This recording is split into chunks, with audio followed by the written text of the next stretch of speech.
Hey everyone, and welcome back. So we're here for episode number 28 of the Warp Zone, and today's going to be a fairly eShop sale focused Warp Zone. Now we haven't really done this in the past, but I do think some of the biggest news currently on the Switch is the fact that we have two major sales that hit the eShop. Obviously, this is not going to replace eShop deals in any way or anything like that, but they are sales that often don't really get highlighted in eShop deals, or I might highlight a couple of games here and there. But I think it's deserving of going through the whole sales for both Capcom and Nintendo, which we're going to do today in the video because both of them have put a pretty decent sale together. Obviously, there are high points and low points, which we'll go through. Welcome Squirrel, welcome Nanaki. But yeah, so we're going to be trying this a little bit of a different format today for that stuff. Seeing how it works out. And, I don't think this will be a regular occurrence, but from time to time, I might cover these bigger publisher sales in this format as a sort of complement to eShop deals. I think it will work out well, and overall, I think these sales still deserve being showed off, but obviously if you've been watching eShop deals for a while, I rarely will focus solely on one publisher and cover like a Capcom sale. But at the same time, Capcom right now, if I look at their sale, has so many great games at incredible prices that they are worth showing off. And especially today is Mario Day. There is a first-party sale. I would say there's nothing stellar in the sale, but still, for people that are looking to pick up those first-party titles, it could be a pretty decent time. Hey, Jumping Bear. Hey, Frenchy Mom. Welcome back, guys. So we're going to be looking at that. We also have some other news to go over. Acclaim is back. A classic publisher. I think if anyone grew up, especially in the Super Nintendo days, they know Acclaim. They had some pretty popular titles, but we'll be looking at that in the story. We also got like a surprise Lego announcement for Nintendo as well as part of the Mario Day as today. So we're going to be looking at that as well. And as usual, we're going to be wrapping things up with our brand new games. Now, I did keep it pretty light on the news, and I know I've said this a million times, but the sales part, I do think is going to take a decent little chunk of time each, like probably 15-20 minutes per sale that we're going to cover. So it's probably going to be a pretty packed show nonetheless. Like time-wise, we're probably going to be in that 1 hour for the news and like about 45 minutes for the new games. New games this week, I've got to be honest with you, we've got about 8 games to look at. It's still very indie heavy. And I think it's going to be pretty much like this for the Switch till the Switch 2 is announced. Let's just be honest. Right now, developers aren't putting like big AAA budgets in any releases on the Switch outside of Nintendo that's coming out with Xenoblade Chronicles X this month, which is pretty normal, but nonetheless a couple of great games. One game that I definitely want to try out this week, and a couple of other really I think fun releases this week depending on what you're looking for game wise. So yeah, that's pretty much what we're going to be looking at. Gonna boil some water for tea. You know what, I forgot to grab a beer before I came down. I forgot. I'm going to take 30 seconds and I'm going to go grab a beer. So if anyone shows up, chat, you're in charge. Make sure they know I'm here. Just going to gas up, okay? I'll be right back.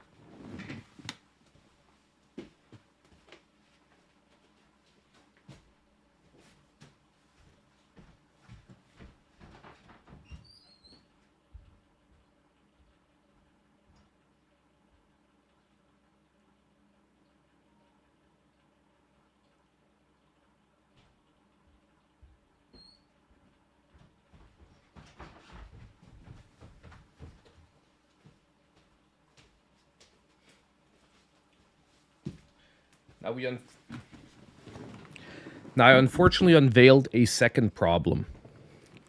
This is my last beer, which is a definite problem. But it's good. We're good for tonight, but definitely tomorrow gonna have to do a beer run. That's what that means. Okie doke. Let me just pour this baby out, and we are gonna get started on things.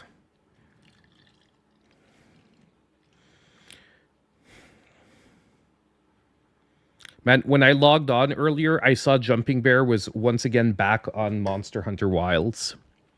I saw in his Discord status that he was on Monster Hunter Wilds. I was like, dude, that guy's going ham. He's gonna next time he's gonna be carrying us even more. Yeah, there are. Yeah, there is. It's more the hard liquor for the moment. Like, I don't want to get too much into that stuff because I do want to keep that stuff light on the channel.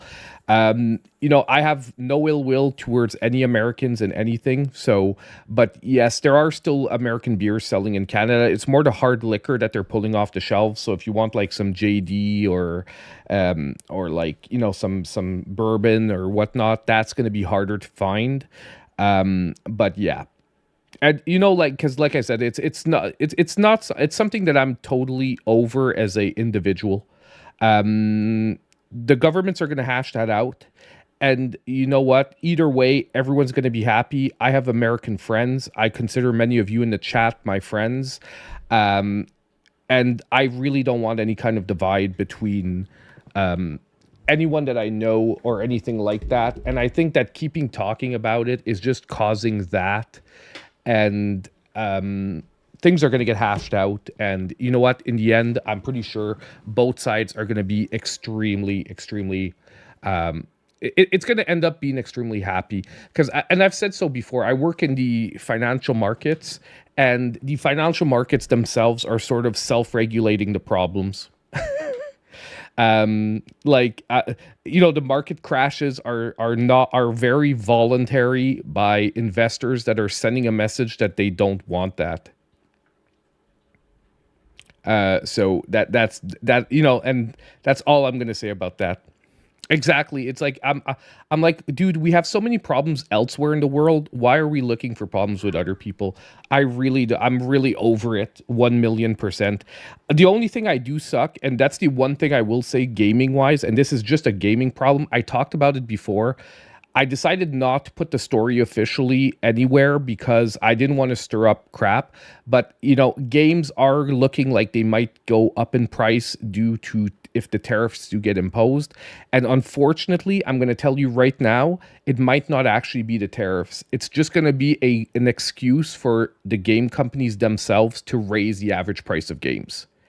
So it's not even the tariffs themselves the problem. It's going to be that game companies are going to see this like an occasion to raise the price of games. And even if one day those tariffs are dropped, the game prices are going to stay the same. That's where it's going to hurt. And that's where it's going to, like, as a gamer, it's going to piss me off if that happens. Like, if we wind up with $100 games because of this, exactly. Yeah, but and that's why it's going to give them the excuse. You understand? It's like that easy excuse that, due to economic circumstances. I'm telling you why, because I work for a company that's preparing to do that. And I know that tariffs are increasing the price by this much, but the price for the product is increasing this much. Do you understand what I mean? Like, that is the problem.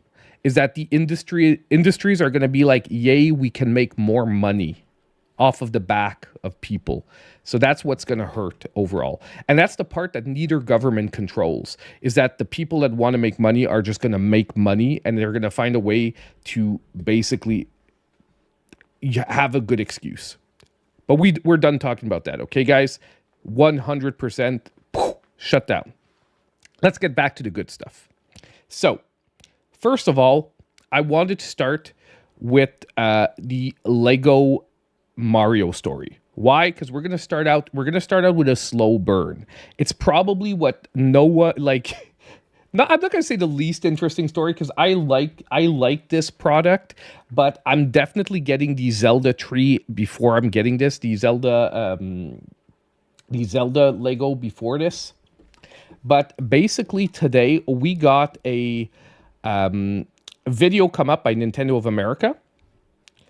And it was a little spoiler, but don't worry, guys. We've got more news than this about this. Because yes, one website effed up, and we've already got some shots of this.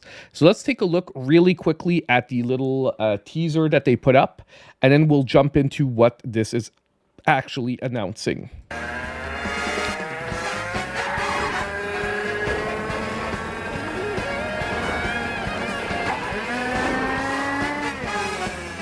Boom!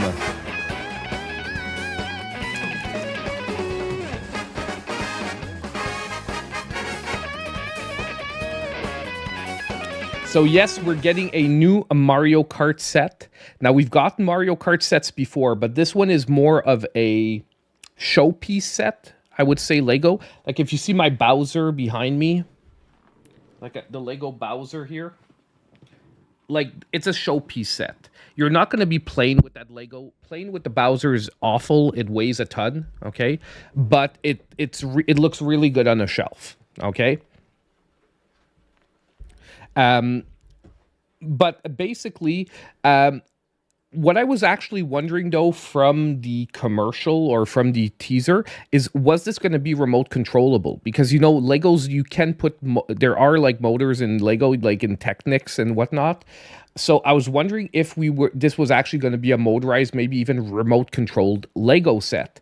It is not. Okay, I'm going to tell you guys right away, it is not, because now, I haven't checked the other Lego sets again, because when I pulled this up, we managed to find it on Lego of Australia, because obviously they're ahead of us. And on Lego of Australia, we already have the official page up. So I thought we'd take a look really quick at the set. Number one, it's 249 Australian dollars, but if I'm not mistaken, it's going to be around 149 in the US, somewhere around there, because Australian dollars are sort of equivalent to Canadian dollars. You guys should be somewhere around the 150 mark.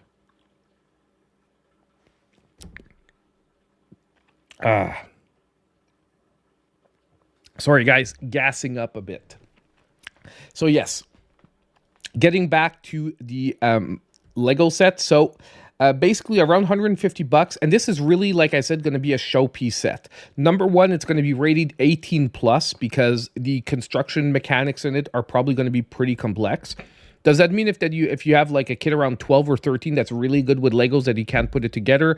I would say you can give it a shot, because my daughter put together at 10, she put together like a 16 plus Lego set pretty easily, a big Stitch set. She was able to do it. Basically, let's take a look quickly at the different pictures. So I love that it's coming with a stand as well, because this is something that I'm worried about. I have like Batmobiles, and I'm always scared they're going to roll off a shelf. Like, I always have to put them on angles, which takes away more space, because I'm always worried that they're going to like roll off of shelves. Yeah, I would never put this like this, because this is like, can you imagine, man, this falling off? It's 1,972 pieces, man. This is the kind of set you definitely want to make sure. Exactly. Topaz knocks it off. Like this. Who does this? This is like the scariest shit ever, man. Who does a rolling Lego set on a freaking round table like this? Like, if you breathe on it wrong, this thing is going on the ground, okay? Not a fun time. So it's a nice, like, visual shot here, but zero practical. Never put a Lego set like this on a table like this. I've got an idea of the parts, so, you know, the mechanics overall. It's a pretty big, you know what? I actually think Mario is going to be a bigger build than the cart. I'm almost sure that about 60% of the build, or even maybe 70% of the build, is going to be the Mario figure. And it's actually pretty cool, because you're going to have a giant Mario to put beside a giant Bowser. Just to be honest, the Mario is what has me most excited about this set, because I'm pretty sure you can take the Mario off the cart and you could set him up, you know, alongside the Bowser. So basically here we have another shot from the side with the stand. We can see that it easily comes off the stand. Once again, another shot. And I think we've got an interactive video. Yeah, we've got a 360 view here. Let's take a look. So honestly, it's overall, it's looking pretty good. It's looking pretty good. I like this set. I think it's a good move for them. And it's cashing in on the Mario Kart franchise, which is probably like currently the most well-known Mario franchise out there. When we're talking about like modern, younger audiences and whatnot. As well, I want the Deku Tree first. Like, if I'm putting money on the Lego set, I'm putting money on the Deku Tree. Only thing is, Deku Tree is about double the price of this one. Like, well, not double, but like I think it's like, yeah, it's like $400. It's close to that here, but I think it's like, I feel like saying 300 in the US, something like that. But still a great set. But yeah, no, I have to get the Deku 3, and every time I think about it, I'm like, damn it. And the worst is, I want to get a Zelda tattoo on my calf in the back. I should show you guys. I don't know if I have a. I should have thought of that before. Master Sword tattoo. I'm going to try to find the reference quickly. Like, it might not be the exact one. Okay, it's this. This isn't the exact one, but it's still going to be as close as we're going to get quickly. So it's going to be this on my calf, pretty much. The Hylian symbol with the Master Sword going through it like this. This is pretty much... I don't want the flowers, though. Just pure, like... Hylian symbol and the Master Sword on the back of my calf. Get the Triforce as a tramp stamp. Yeah, you see, because this has everything. It has the Master Sword, has the Hylian symbol, and you have the Triforce in the middle of the Hylian symbol. To me, it feels like if you're getting one Zelda tattoo, I feel like this has to be the one.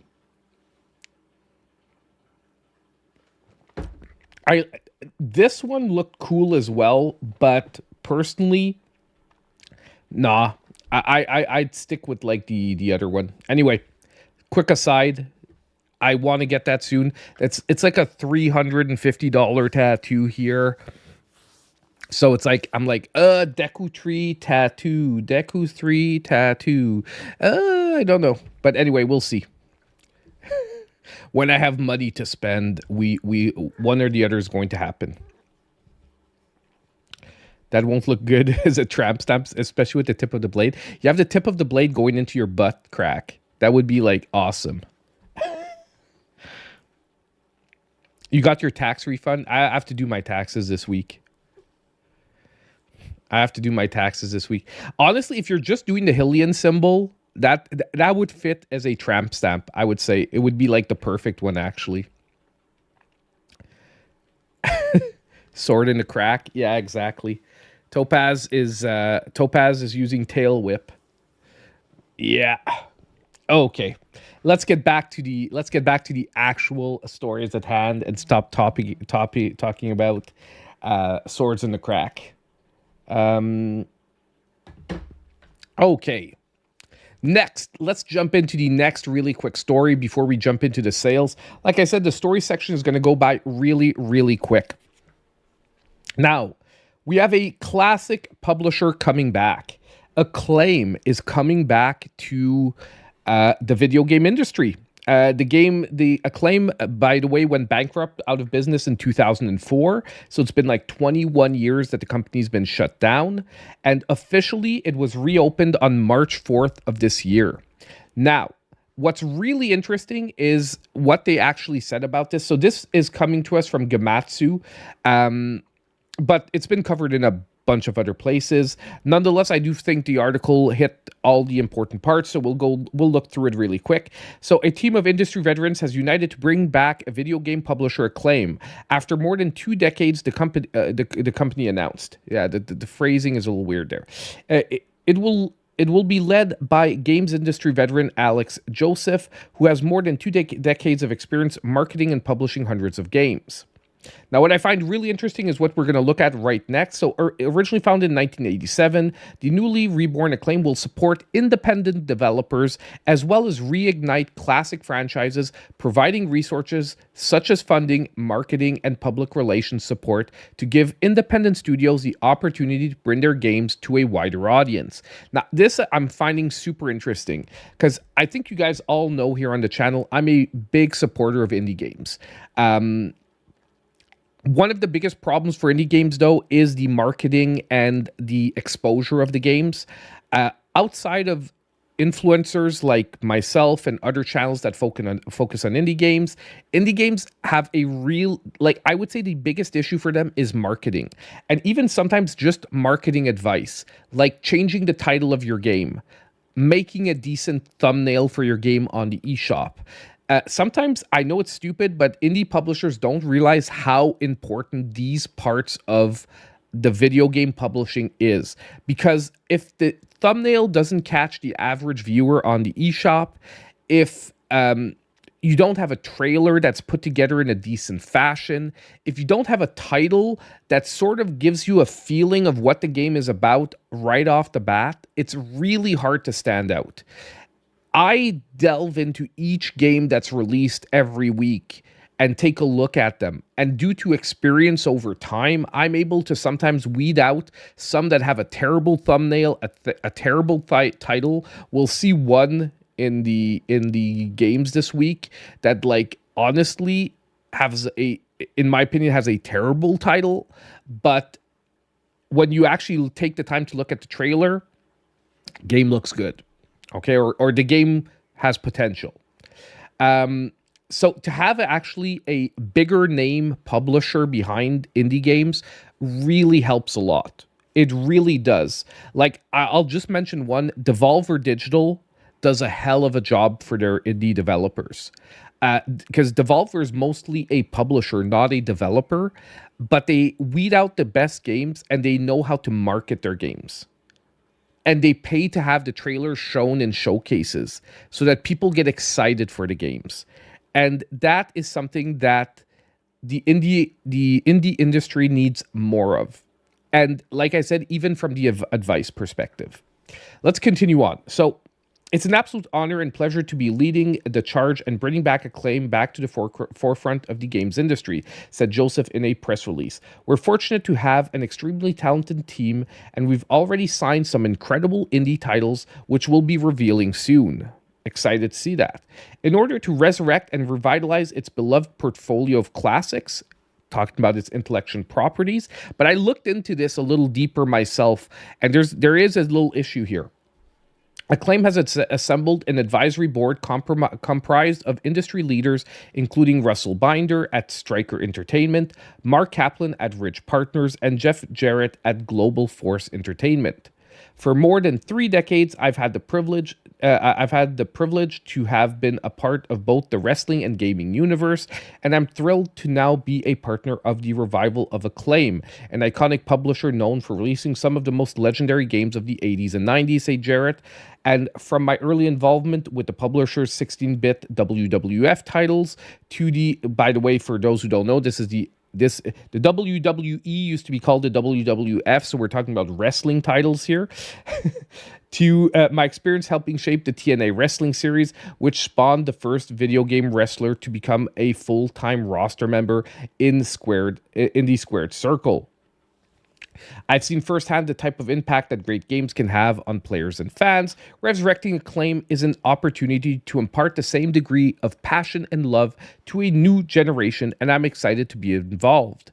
So Acclaim's growth strategy is further supported by Vayner Fund, so partner Phil Toronto and Jet Management. So they seem to have a lot of decent financial backing to help them drive long-term success. Because obviously, when you launch a new publisher, you're going to be losing money at first. So you do have to have some deep pockets behind you to get you going, especially if you want to publish indie games, which most likely the indie developers themselves aren't going to be able to front up a bunch of cash to inject. And either way, mostly it's the opposite. It's the publisher injecting titles into the money into the developers themselves to make the games better and supporting them, like I said, through marketing and through exposure. Now, there is one issue here. Is I checked their portfolio of classic intellectual properties. And if I had to name just like a few that Acclaim was known for having, NBA Jam. Like if I'm talking about the three top that they had, NBA Jam, Burnout, and Turok. These were all Acclaim IPs. The problem is that when the company got sold off, so did their IPs. So currently, Acclaim owns none of the IPs. And most of those IPs have gone on to other publishers or other owners. So basically, they're going to have to negotiate to buy these IPs back. So that's going to be an issue because a lot of probably the biggest and best IPs that they had, I'm not sure the companies that bought them are going to want to give them up. You could argue that NBA Jam haven't done much with it, and I would say it's probably that one that I would aim at. If I was Acclaim right now, I don't think Turok they're going to negotiate for. I know. I even know they published in some forms of Mortal Kombat back in the day, but that's like a no-go 100%. Burnout, I'm very doubtful is going to be negotiable. So I think if they have one to aim at the ones that I would be excited about, it would be NBA Jam. And I think an arcade style basketball game could be really fun. Now, the problem is negotiating with the NBA for the rights to the players, which is going to be probably impossible at this point. So, although it's exciting, there are quite a few limitations to the series they had. Could they get the wrestling titles back from EA? That'd be a miracle. That'd be a miracle. Because no, it's not EA. It's 2K. Sorry, 2K. That would be a miracle. Sorry, brain fart there. But yeah, so I do think it's really exciting, but it's going to be really hard. They did have an X-Men game as well, but once again, I don't think there's any chance Acclaim is getting access to the X-Men at this point. Like. It's really sad because all the properties they had were really great properties, but they were properties that in the 90s didn't have the value they had today. You know what I mean? And they were often properties that didn't have exclusive rights deals. Like the NBA has exclusive rights deals right now to their players. So trying to create a game like it would be insane. And the lookalike NBA... Yeah, you could do it with generic, like, basketball players, but I think it's going to lose a big part of the appeal. A lot of the appeal of sports games is playing as the sports players.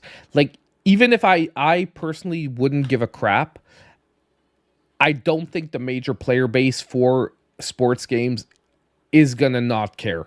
Do you understand what I mean? Because pretty much every franchise that has tried to make like football games and soccer games that do not have the official player rosters have pretty much failed at this point. Like unless if you go into like a retro 8-bit style or a 16-bit style, like some of those games have been successful. But if you're going with like a AAA approach or like a modern approach, very, very hard. Very, very hard. So I do think they have a lot of challenges for that. So I'm glad that they're focusing on the indie titles because I think that will get them going. But getting their major IPs back are probably going to be an issue because of the current holders of those rights. But yeah. Sega made Crazy Taxi, yes. Yes, Sega holds the rights to Crazy Taxi. But... yeah, so that is pretty much it for our standard stories for this week. Honestly, other than Mario Day, it's been a pretty quiet week on the Switch side. There's a bunch of leaks, by the way. There's a bunch of leaks for Nintendo Switch 2, apparently having NFC, apparently having advanced voice chat, apparently. But I'm going to just be totally honest with you guys. We are 3 weeks away from the official announcement for the console. I don't give a shit at this point. Okay, I'm going to say it pure and center. I don't give a shit. Why am I going to keep talking about Switch 2 rumors when we're 3 weeks away from the official Switch 2, like, big unveiling? And every rumor that I'm going to read is just going to diminish my excitement when Nintendo officially announces it. So I do think that I am not going to cover the rumors at all for the next 3 weeks, and we're just going to focus on the Switch 2 when it's actually out. And I know some people are going to be like, but I love those rumors or whatnot and blah, blah, blah. It's maybe going to hurt the channel even because I've said it every time. If I would cover Switch rumors, it would probably get easy clicks, but I just don't feel like it. It's too close, and it's like, it's too close, and it's like at this point, all you're gonna do is you're gonna ruin yourself. Just like when they unveiled the Switch 2, a lot of people were like, "Oh, but nothing new." Yeah, nothing new because everything was leaked ahead of time. You know what I mean? Like there was a lot less excitement because yes, I do have my day off for the Switch reveal. Yes, yes. And I even announced a while back that we're going to most likely be doing either a full, like a 10 to 12 hour stream leading up to the event or after the event. So we're going to do a major stream. If we do it after the event, it won't be able to be 10 or 12 hours because, no joke, when supper times hits, like the kids are still here. Okay, it's like a weekday. I'm a little screwed at home. If we do it, however, leading up to the Switch, that could be something, but it's gonna kill me. Like if we game all, it's a Tuesday, I think, if I'm not mistaken.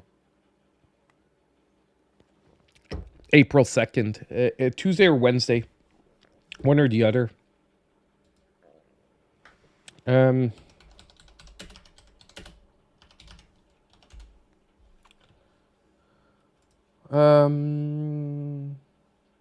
It's a Wednesday. It's a Wednesday.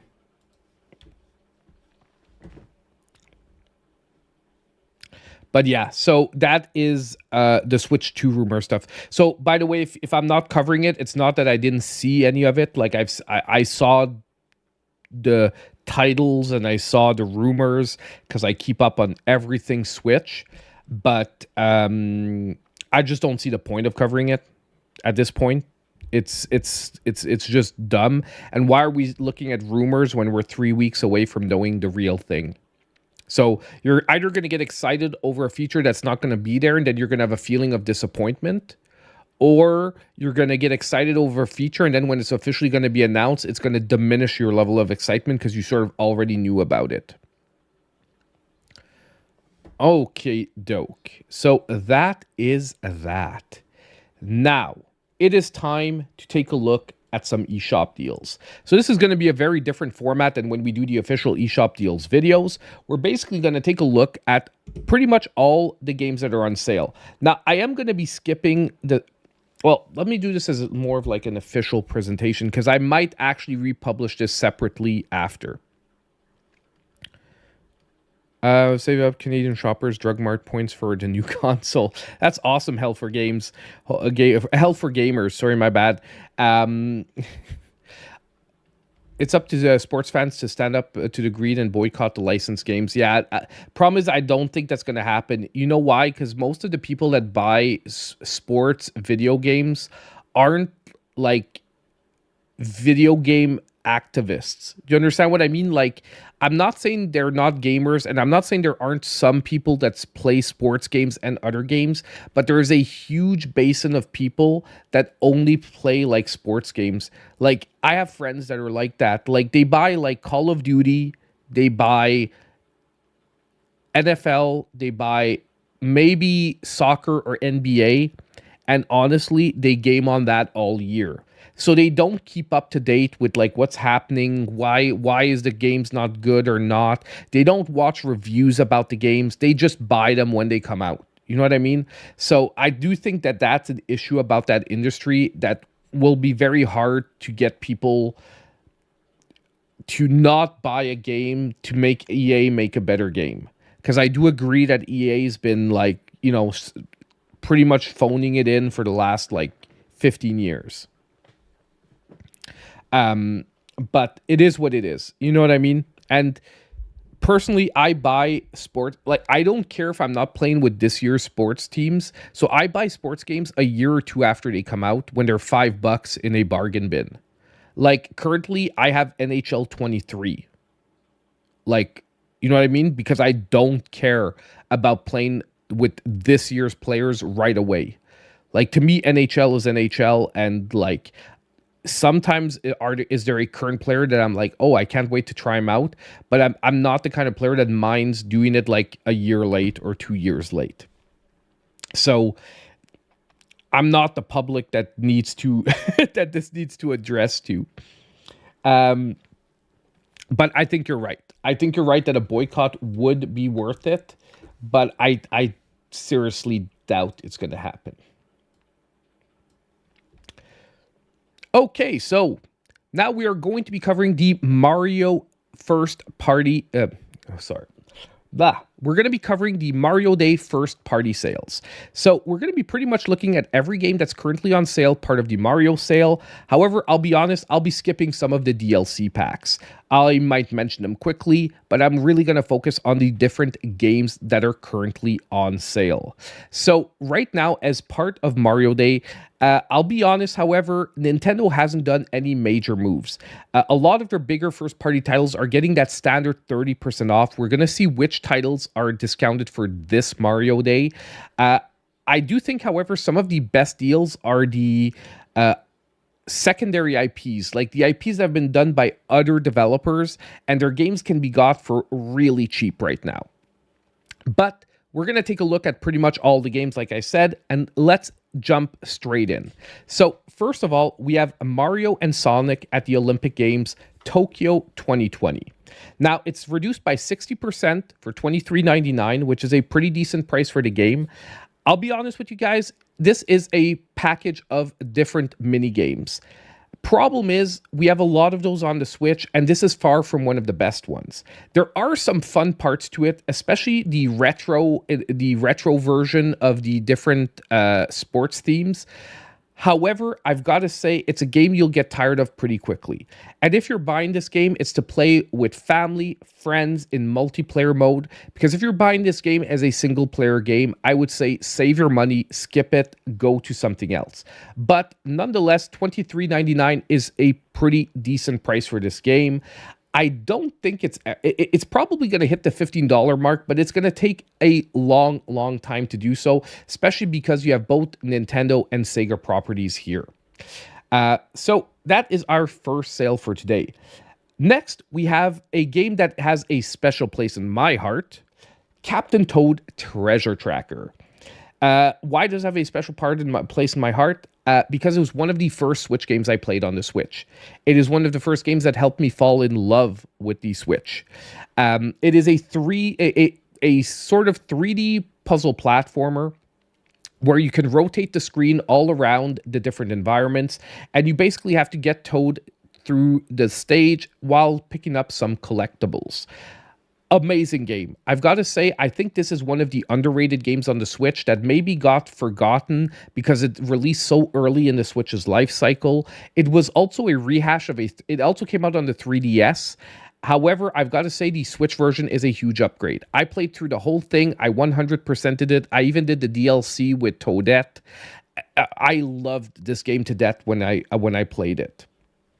And personally, though, I played it both on the 3DS and the Switch. I've got to say the Switch, it doesn't feel like an upgrade at first when you look at it, but when you actually play it, it is a serious upgrade. There are especially some of the boss fights are a lot more fun because there's a lot more interactivity in the Switch version.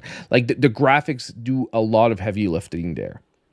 Now, you do have the special episode, like I said, which is the DLC on sale as well, or you can just get the double pack with both together for $32.18. You're not really saving anything extra, or you're saving like pennies, but overall, it might be worth it to invest the extra money for the $32.18. Like I said, though, this game is getting its standard 30% off.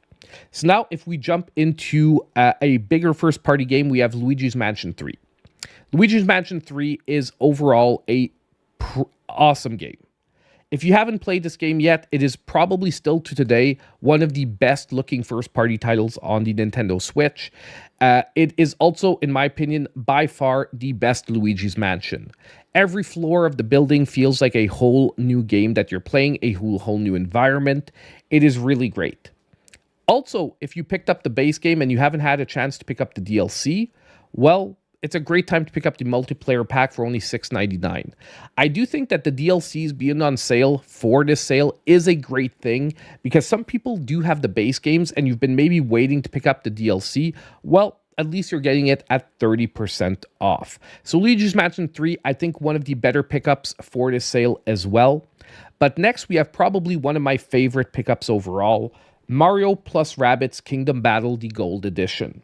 Now, if you haven't played Mario plus Rabbids, it is basically Mario done as an XCOM style tactical turn-based shooter. And I've got to say right away, we'll be looking at the second game in the series, which is Sparks of Hope, is also on sale. But if you had to buy one of the two games, I would say Kingdom Battle, in my opinion, is the better one for the story and the overall gameplay mechanics. I will be talking about Sparks of Hope later because there is one thing about the battles that Sparks of Hope does slightly better. But I do think for the character progression, the overall level designs, and the overall fun and progression that the game develops, Mario plus Rabbids Kingdom Battle is the better game. Okay? And for $14.99 for the Gold Edition, meaning that you're getting the DLC included as well with the Donkey Kong expansion, this is a killer pickup. Every time this hits $15, if you're looking for a great game on the Switch, it is amazing to play this one. Obviously, you do have to like tactical shooters, but it does a really great job of making it very approachable if you've never played one of those. So if it's your first time, this one could actually make you fall in love with the genre. Now, obviously, you have the base version of the game at $9.99, but like I said, I would just go for the Gold Edition. You have the DLC included. And if you have the Basic Edition and you don't have the DLC, well, you can pick it up here as well separately. Now, you do also have the Season Pass, which will give you some extra items as well. But honestly, the Gold Edition has everything in it. If you're going to pick up the game, don't grab the $10 one. Just grab the $14.99 one. Like, don't start thinking about it too much. It's worth it. Next, we're going to jump into the sequel, which is Mario plus Rabbids Sparks of Hope.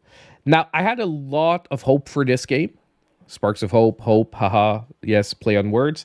But did the game live up to its potential? No. Is it still a good game? Yes, especially if you're getting it at $15. Now, I do think there is a deluxe edition for this one as well. Yes, it's $22.49 for the Gold Edition with all the DLC included. However, this one I would say there is an argument for buying the base game and then maybe expanding into the DLC if you really love it. Okay, the reason why I would say that Sparks of Hope ends up being a very decent game nonetheless is because of how fluid they made the combat feel. The combat has a lot of open-endedness that the first game did not have, and I actually enjoyed the flow of combat more in the second game, Sparks of Hope. Where Sparks of Hope dropped the ball is its level designs and the repetitiveness of the game. Okay, the levels end up feeling much more repetitive in Sparks of Hope. There are also some objectives, sometimes in different levels, that feel tedious, like they don't need to be there and suck the fun out of some of the different levels. However, nonetheless, it still ends up being a pretty decent game overall, especially if you love the first one. Just maybe temper your expectations if you do pick it up. And that's why I said you might start with the base game and then expand into the DLCs in a future sale or whatnot. This one I can see the argument for doing that simply because maybe you'll play it and it won't hit you as hard as the first one, and you're not going to want to continue on into the DLCs. Okay, we're almost done for the Mario Day sale. Mario versus Donkey Kong. Now, this is a very love-hate game for me on the Switch. Why? Because I love the Mario vs. Donkey Kong series. I think the remake is done very, very well. However, at $34.99, it still feels expensive for this game because the game is just too short. I knocked it out almost completely in 2.5 hour stream. I had one world left, and I was trying to 100% every level, meaning to doing the optional objectives and the optional collectibles, and we almost got all of them. So what that means is even a completionist, I think if you're good at puzzle platformers, you're pretty much going to knock this game out in about max 3 to 4 hours, okay? And that's where I have difficulty suggesting this game because the price to gameplay ratio is a bit low. But the series itself is great. If you're looking for something to introduce someone to puzzle platforming, this series does a great job of doing so. And the level designs themselves are pretty fantastic. And the remake is really well done. Like I said, the graphical upgrade feels good. The levels feel good. The mechanics feel good. Overall, it just sucks that the game is that short. Okay, and the price feels a bit high, even at $34.99. At $50, I've got to say, I was very disappointed with the overall experience. I was really hoping they would have added a little bit something extra to really like double up on the gameplay time, but it is what it is. Next, we have one of my least favorite sales for this sale, Paper Mario: The Origami King. Now, I'm going to tell you guys, it's 33% off. You got an extra 3% here. Come on. Okay? But I'm not a hater of this game. I'm not a hater. I played through the whole thing. I did enjoy the storyline, but the battle mechanics are one of the worst battle mechanics for any Paper Mario game they ever came out with. And the game actively promotes not engaging in battles.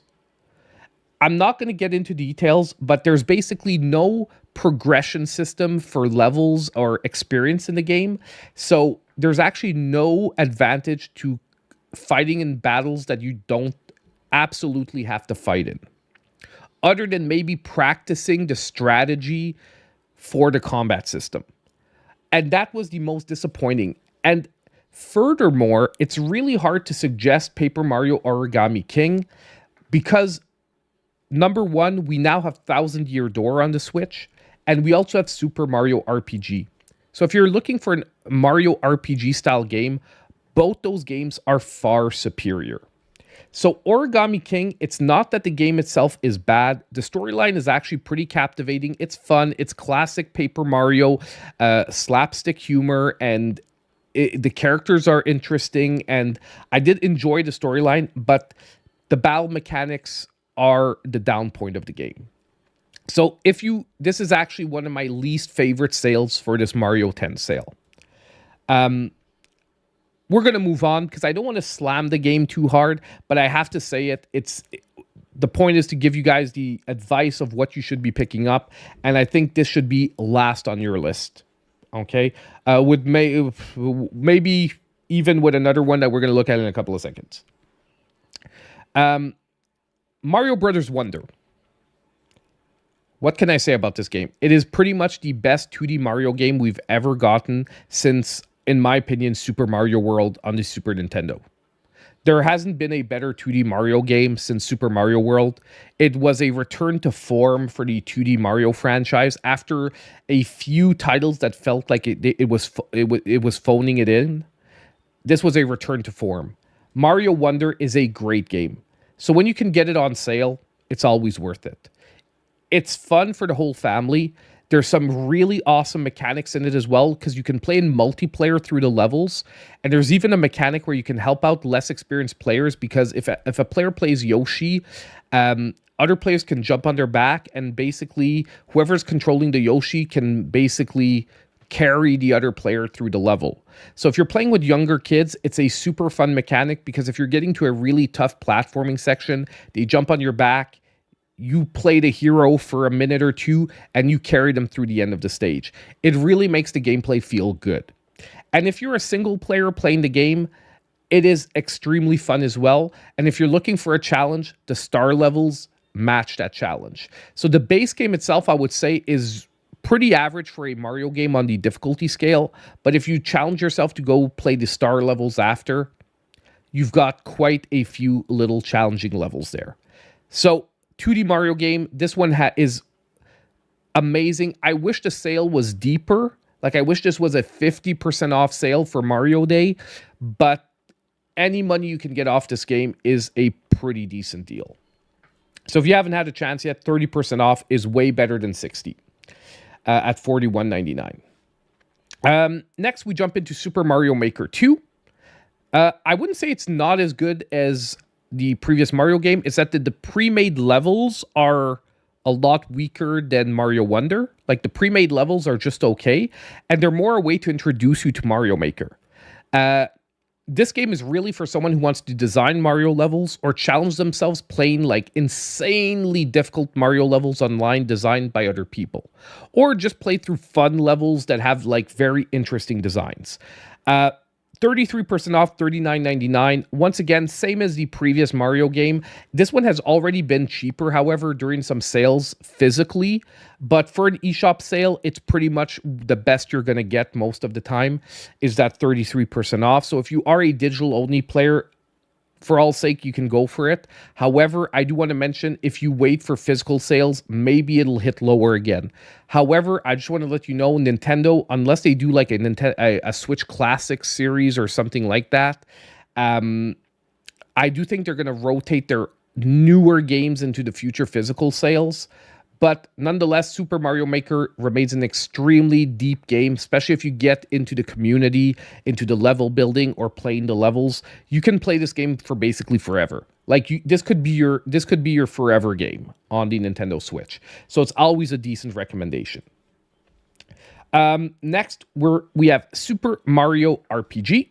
So Super Mario RPG is a remake of the SNES game that pretty much revolutionized the mixing of Square Enix RPG style with the Mario franchise, and it became a love letter to both genres, like Mario and Square Enix RPGs. It's an amazing game. I played through almost the whole thing on stream. I only played through the last like 3 hours on my own. The characters are great. The story is great. The battle mechanics are a ton of fun. The remake really does a great job of bringing the graphics up to par with today's games while staying true to the spirit of the original games. Now, this is pretty much a one-for-one gameplay port of the original. So if you've played the original, there's nothing really new here, however. So I do want to warn you, this is really the beauty of replaying a updated version of the original game. $41.99, pretty decent price. However, once again, I just want to mention I've seen physical sales better than this, like for Black Friday sales and stuff like that. So I do want to warn, if you wait a while, there is a possibility to get maybe a physical edition for cheaper than this. But if not, for a digital sale, or if 30% is enough for you, I do think you can feel good picking up this game at this price. You most likely won't be disappointed. And last but definitely least, so not, sometimes I say last but not least, but definitely last but least in this case, once again, I don't want to bash the game, but Yoshi's Crafted World, for the same reason as previously Mario vs. Donkey Kong, the game is just too easy and too short. Okay, and this is one of those games that Nintendo should discount it to like almost $20. If you pick this game up for $20, I do feel at this point you wouldn't feel disappointed with what you're getting. But it's a 2D platformer which set in the Yoshi universe. The characters look like they're made out of yarn. That is the big attraction point here. The game looks beautiful. Problem is, it's extremely short. It's extremely easy as a game. So for $40, unless you want to really offer this to a younger player to introduce them to platformers and this type of game, I would say you probably are better off picking up other games during this sale. But still, look, if you're rounding off your Nintendo collection, we're getting to the end of this life cycle of the first Switch. Some people might wanting to try to finish up their like Switch 1 libraries. I can see the argument for picking this one up at 33% off. But once again, I've seen physical sales better than this. The problem currently is I don't think Nintendo is going to focus on this particular game in future sales. So it might actually start getting forgotten in future Nintendo physical sales. But still, decent pickup. So that is pretty much it for the Mario 10 eShop sale. I think the best pickups, in my opinion, if I'm going on my feelings, I would go with Captain Toad Treasure Tracker, Mario Rabbids Kingdom Battle, and if I had a third one to mention, I would go with Mario Brothers Wonder or Mario RPG, depending on your styles. In my opinion, those are the 4 best pickups for this sale. The prices you're getting are decent for what the games are delivering. So I hope you enjoyed this. If you did, don't forget to hit that like button. And as usual, I'll see you in my next video. Snuck a little fake outro there, guys.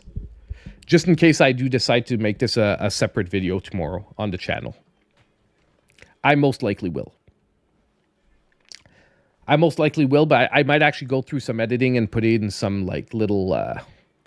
It's going to look like the old school eShop deal videos. Like if you watched the channel like 4 years ago when I started eShop deals, I used to show the eShop pages and then put the gameplay over it. It's going to look like an old school eShop deals video. What's not fair? Oh, did I fake anyone out? Did people like shut off their browser because they're like, oh, it's over? Or you're saying not fair because I snuck out the outro before you guys could mess me up.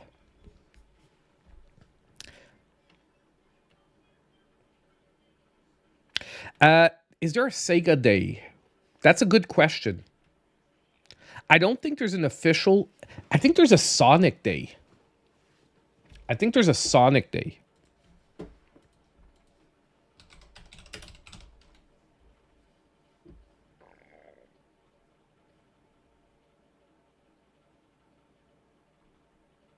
That's weird. It's saying it's February 14th.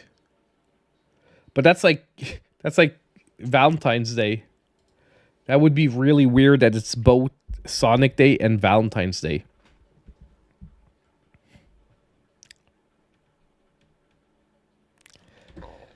But yeah, so honestly, overall, it's an okay sale. We've seen most of this before.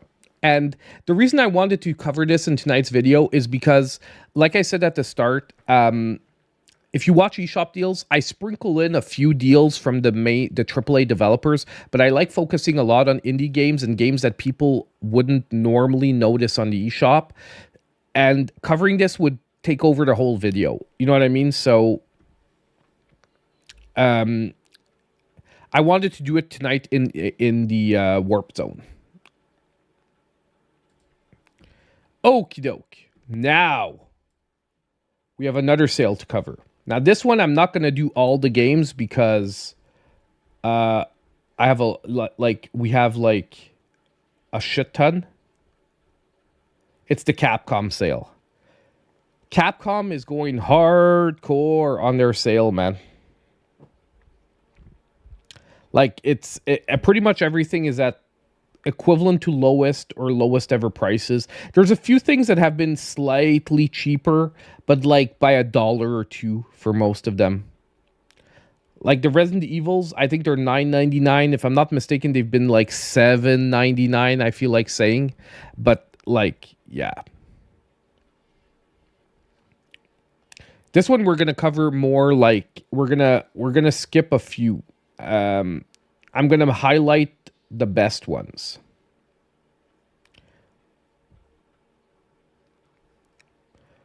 Like I'm trying to think of how I can do this. Yeah, like the Resident Evil Cloud games, I'm gonna be like, yeah, let's skip these.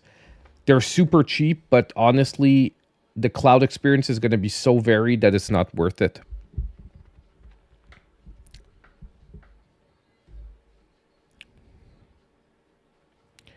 Okie doke.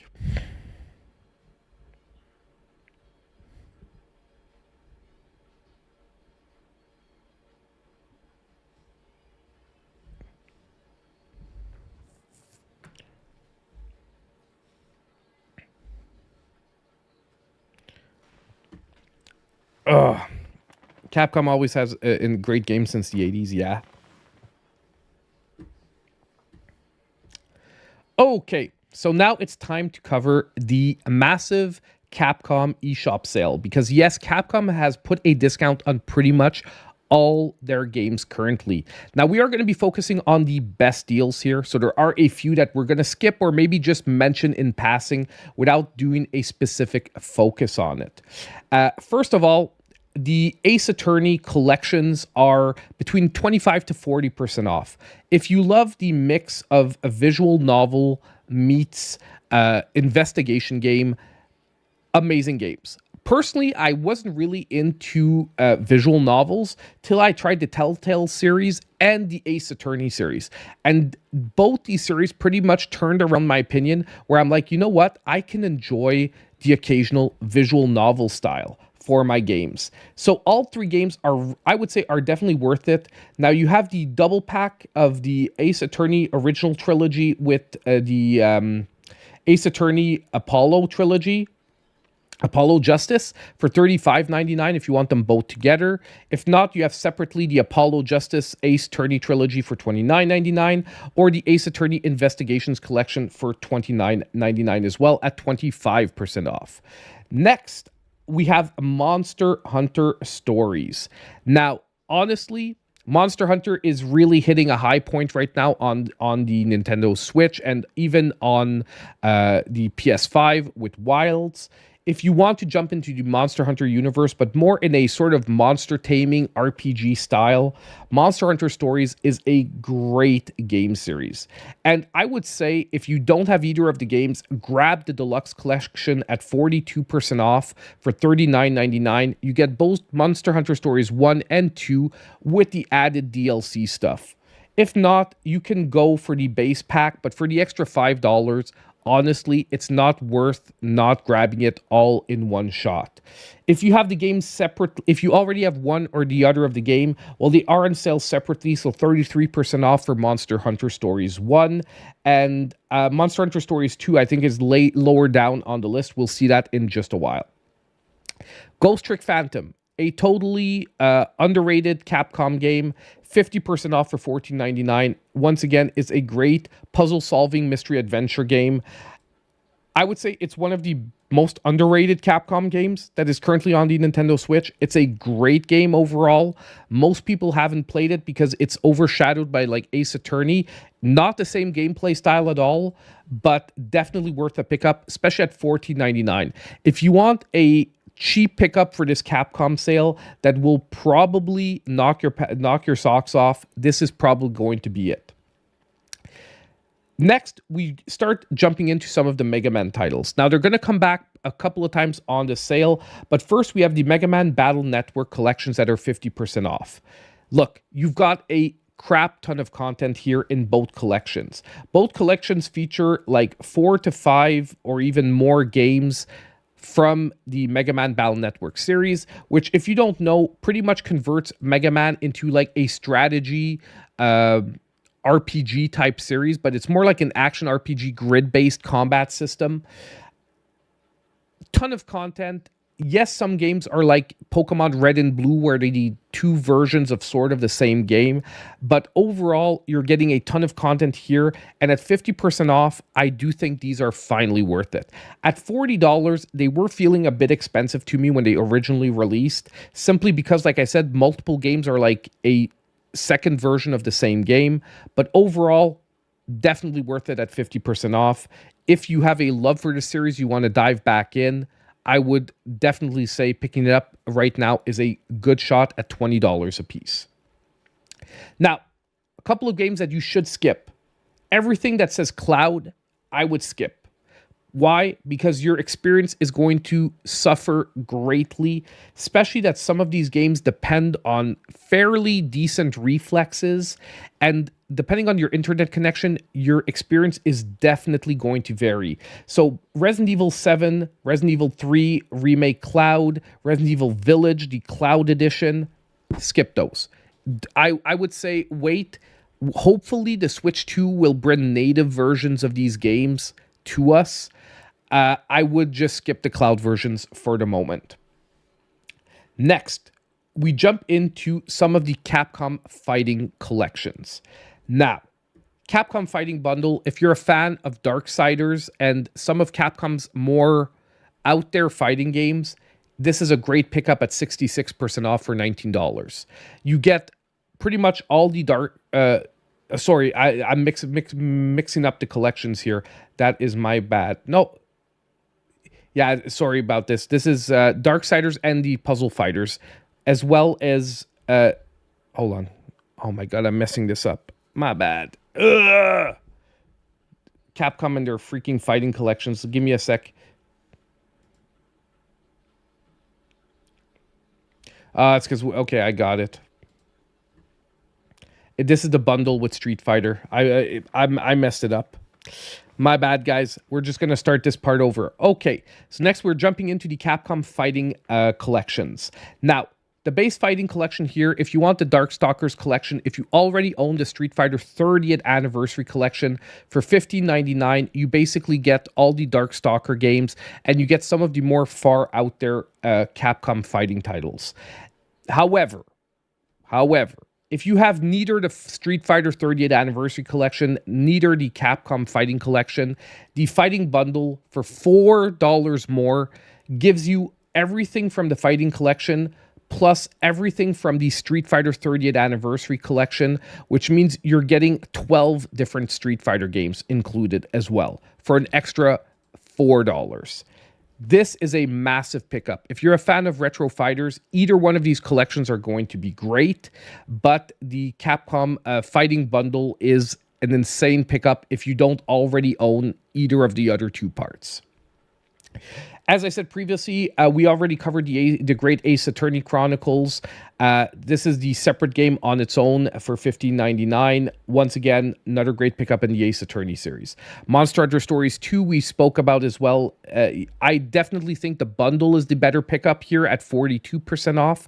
But if you already have Monster Hunter Stories 1 and you just wanted the second one at $29.99, it is still a great, great deal.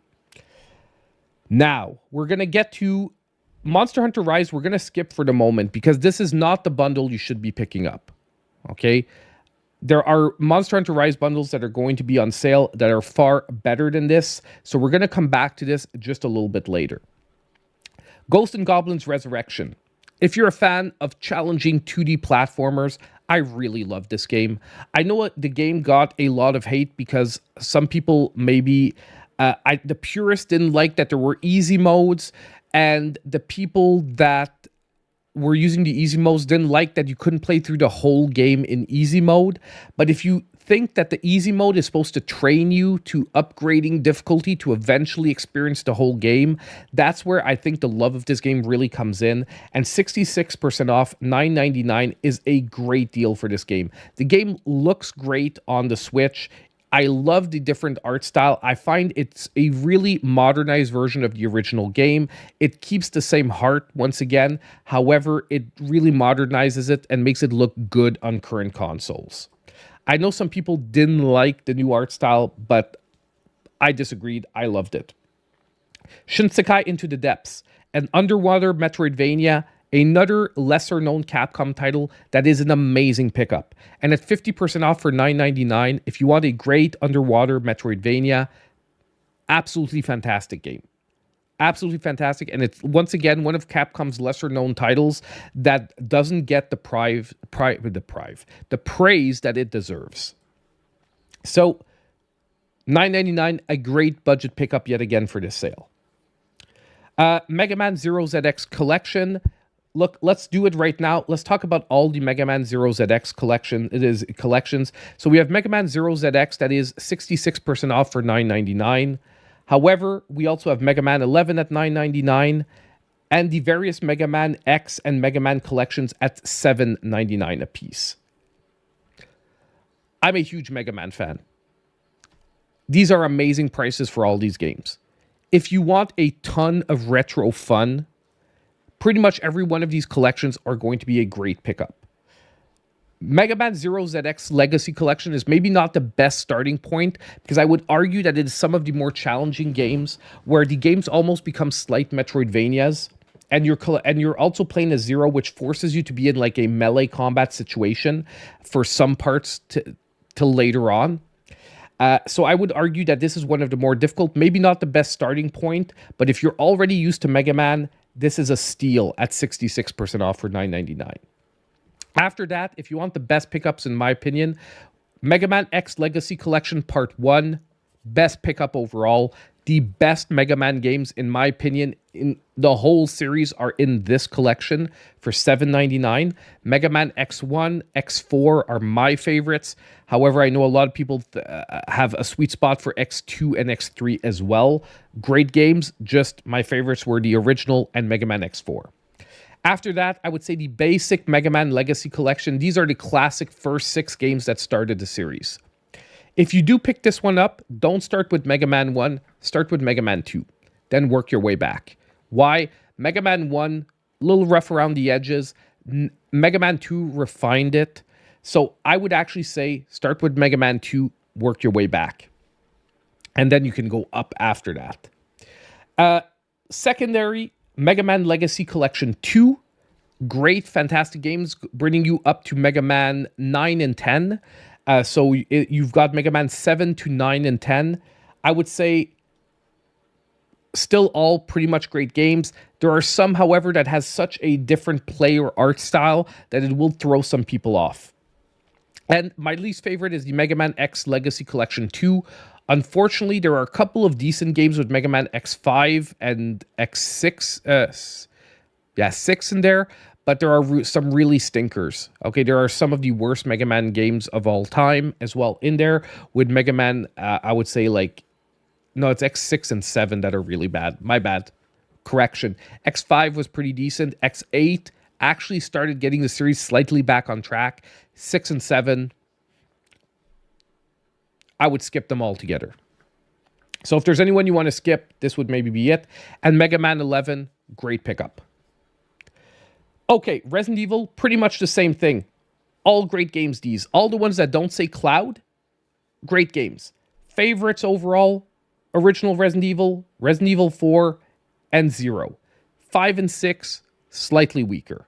I would skip those unless you really, really love the Resident Evil franchise, but they focus much more on an action focus than a horror focus, and it sort of goes away from the series.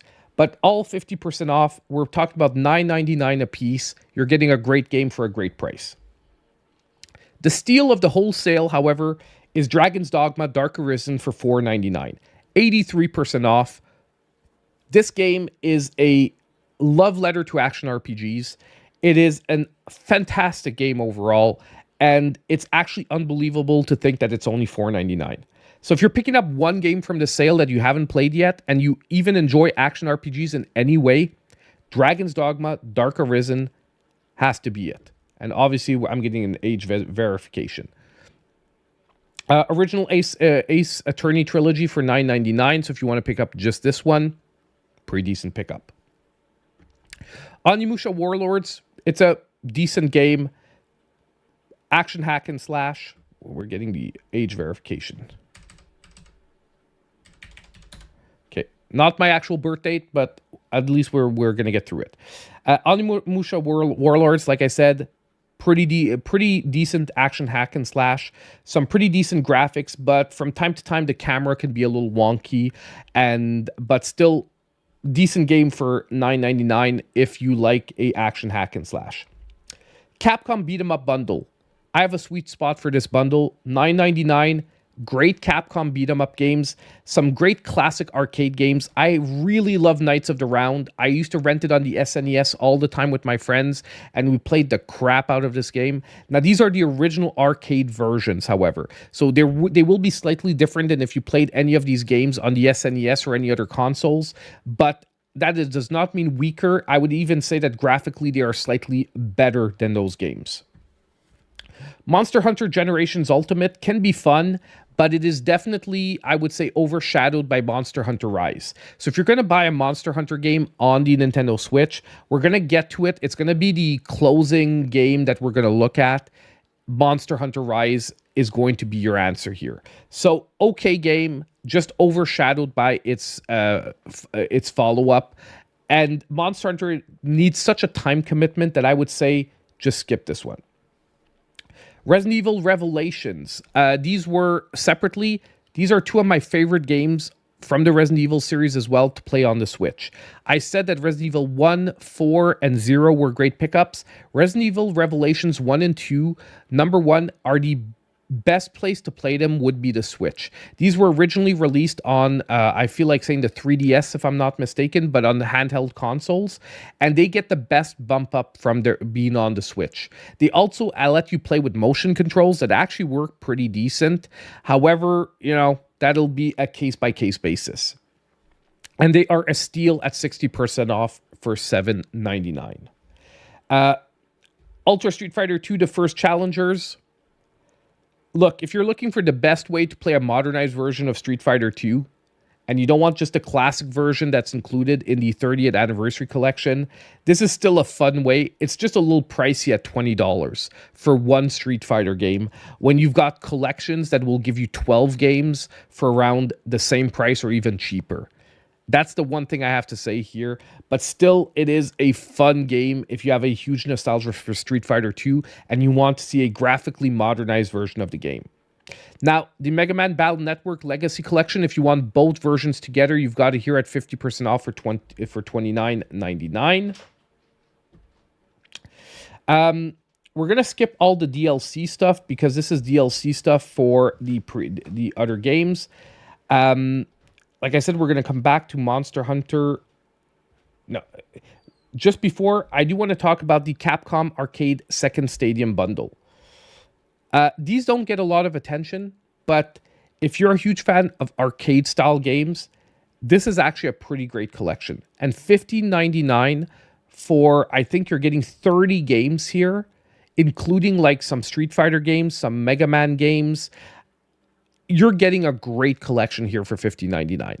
However, you have to be a fan of arcade games, okay? Because some of these are going to be some pretty like lesser known Capcom arcade games. You can also buy them each individually, but you're not going to get a better deal getting the 30 game bundle at $15.99. I'm telling you right away, the lowest they come individually is 99 cents. And at 99 cents a game, do the math, it's $30 for all 30 of them. So if you've wanted to try the lesser known Capcom arcade games and even the arcade versions of some of the better known games, it is a great bundle that a lot of people overlook, but it's a pretty decent pickup. And here we have what I would say is the crowning jewel of the sale as well. So after Dragon's Dogma, we have Monster Hunter Rise. Look, a lot of people are going crazy about Wilds right now. I'm playing Wilds. We're playing Wilds at night. So if you haven't seen, we're doing gameplay. I'm playing with a few viewers. We're having some fun there. It's a great game. But Monster Hunter Rise on the Switch is no slouch. So if you've skipped the game and you have Monster Hunter Fever, but you don't have a PS5 or you don't want to buy it on PS5, and we don't know yet if it's coming to Switch 2 for Monster Hunter Wilds, I would definitely say that Monster Hunter Rise is nonetheless an absolutely great Monster Hunter game to play through. And $20 for the base game plus the Sunrise DLC is a fantastic deal.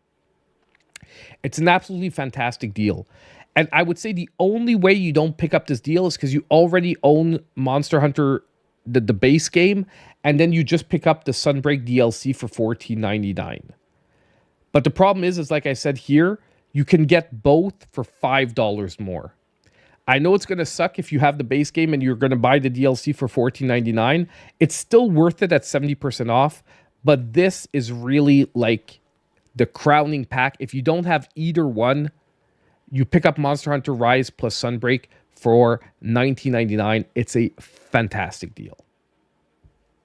Fantastic deal overall. And that pretty much wraps up the Capcom sale. We've got the Arcade Stadium Bundle 1 as well, but I would say it's overshadowed by Bundle 2.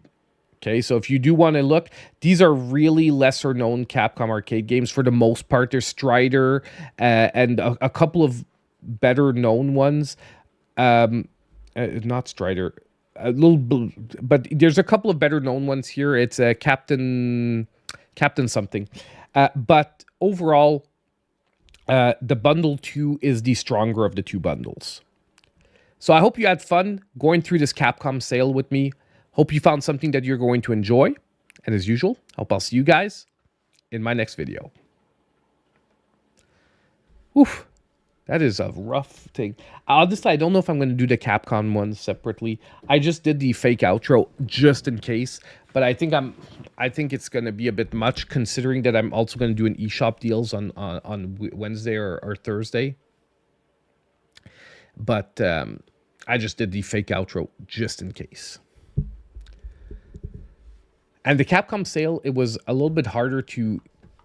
I don't like how the eShop, like how the website doesn't group together like all the Mega Man games, all the Ace Attorney games, all the Monster Hunter games. So you're like... It's a little bit, you know, weirdly ordered. But yeah, overall, honestly, a great Capcom sale. Capcom has, when you look at it, Capcom is a powerhouse on the Switch. Like, they have so many really, really good games. And yes, a lot of these good games are re-releases, but still, they still remain really great games. Oh, my God. I don't think I'm going to do this too often, covering this many sales. That was a mouthful of coverage, man. How did that... I want honest opinions, though. How did that feel?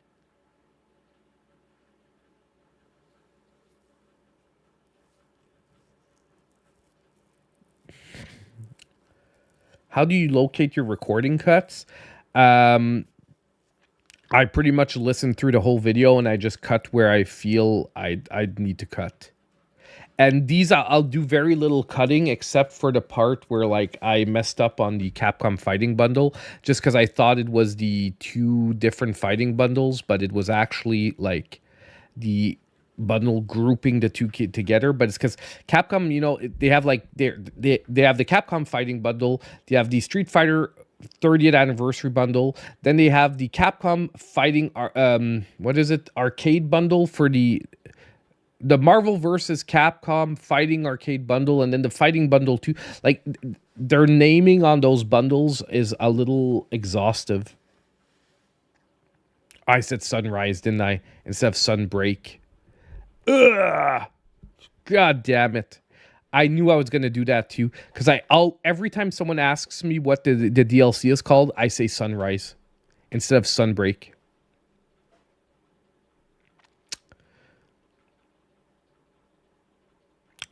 My bad. It's one of those things where, like, I don't know why in my mind it's Sunrise, and you corrected it the second time. Okay, good. At least I corrected myself by probably reading it and realizing it's Sunbreak. Yeah, no, I understand what you're saying, Hell for Gamers, but and you're right that it would, but it's I basically, when I look at the audio waves, you're right for the spike. It's just I look where I start talking, and when I'm recording videos, like, this isn't how I record. Like, when I record actual videos, like, I'll be very quiet in between the takes, so there's actually zero. So I just eliminate everything that has, like, under, like, 5 decibels. You know what I mean? Like under like a 5 decibels. So all I get are the takes basically. And then I just delete the takes I don't like. So exactly. Dead air cuts. Exactly. So, but you're right. I used to do like that. Like when I started right away, that's what I used to do. But after a while, I realized that the dead air cuts for me worked way better. Happy Mario Day. Thank you, Rob. Yeah, sorry, it's a little hard to engage in chat when I'm like doing those sections. Like when we're going to do the new games, it's also the same sort of bit where it's like a little rough on that stuff. But let me just see here. We're gonna set up the new games. Actually, I'm gonna take a quick. You know what? I'm gonna take a quick bio break. Then we're gonna set up the new games. But I'm gonna take a few minutes to chat and just hang out before we start the new games because jumping from one sale to the other like that, and now jumping to the new games, I'm gonna die. Hey Topaz, yes, I know you're here. You're like, hey, stop talking, Daddy. Okay, I'll be right back. Quick bio break.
I'm back.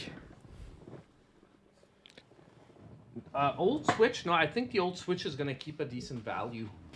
To be totally honest, I think the old Switches are gonna. I don't see them dropping under $100 ever, and like $100 is even low end. Like I would see like a Switch Lite maybe hitting like $80 ish, but I think a first gen Switch will be around 100, and I think an OLED will stick around 150 to 200. Or maybe no, because I'm thinking Canadian prices though. I'm thinking Canadian prices. Hold on, because it's true. An OLED is like 350 in the US, right? 3 or 350, something like that.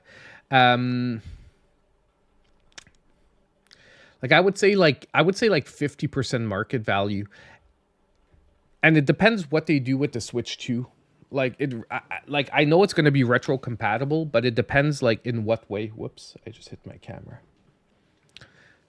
350? Yeah, okay. So like I could see it hitting like 150, 175 probably then. Like 150 would be good. But honestly, I wouldn't go for trade value. Like if you're talking about like trading it to a GameStop, I would try to sell it myself online. Now, obviously some people aren't comfortable with that, but I would try to sell it myself online rather than just trade it in, unless they have like a trade up program.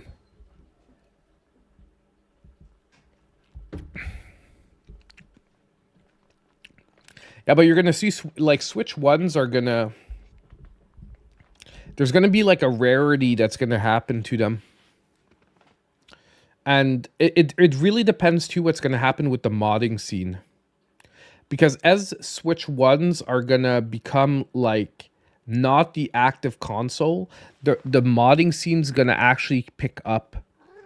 because people are hesitant to mod current generation systems because of how expensive they are to buy new. You know what I mean? Or to buy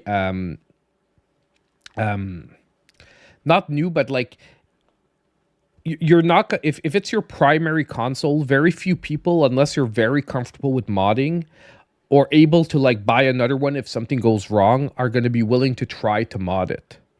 However, once it's no longer going to be like the current generation console, meaning that you're going to have like your Switch 2, which is most likely going to be your daily driver. You're not going to mind taking a chance maybe with a Switch 1 and modding it. Pirating is one thing, but I don't think pirating is going to be the biggest mods. I'm talking more about like upgrading the screens to like even better screens than what we currently have. Like I saw that there's a mod coming out for putting a 1080p screen in the Switch Lite. Because like the screen in the Switch Lite is 720p. Or like better quality OLEDs or things like that. And I can see like mods going even wackier than that over time, but yeah. But basically what the point of all that is that as mods pick up, if some mods become popular, you're going to have people wanting to pick up Switches to mod them and to pick up multiple Switches to mod them. So that's actually going to drive the Switch price up a bit. So I don't think it's going to hurt that much. And don't forget that there are people that the Switch one's going to have such a huge library that, like, let's say you're a parent buying a console for a 8-year-old kid that is just really getting into like gaming-ish. Are you going to buy them a, let's assume $400 to $450 Switch 2? Or are you going to say like, hey, I'll buy him a $150 used Switch 1 and he's going to have a absolutely huge library to play with?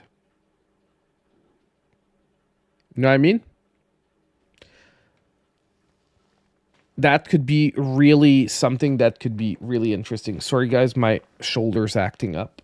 Ugh, I'm trying to like not pop it, but get it into a good position. Oakley dokely.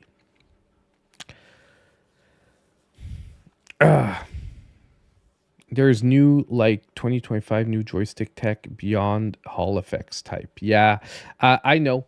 Hall effects is it's good, but I don't think it's like the god savior that everyone thinks it is, because joysticks are still gonna f up for other reasons. Like people, like I've seen joysticks like you have drift and then you have people breaking joysticks. And I think over time, people have assumed that when a joystick breaks on a controller, you know, where like a joystick just doesn't have any resistance anymore, people have sort of assumed over time that that's equivalent to drift. But those are like two very different issues. If you don't treat your controllers well and you break the joysticks, having Hall effects is not going to fix that. You can still break a Hall effect joystick, like, and over time, like the joystick can just become wobbly and not good. To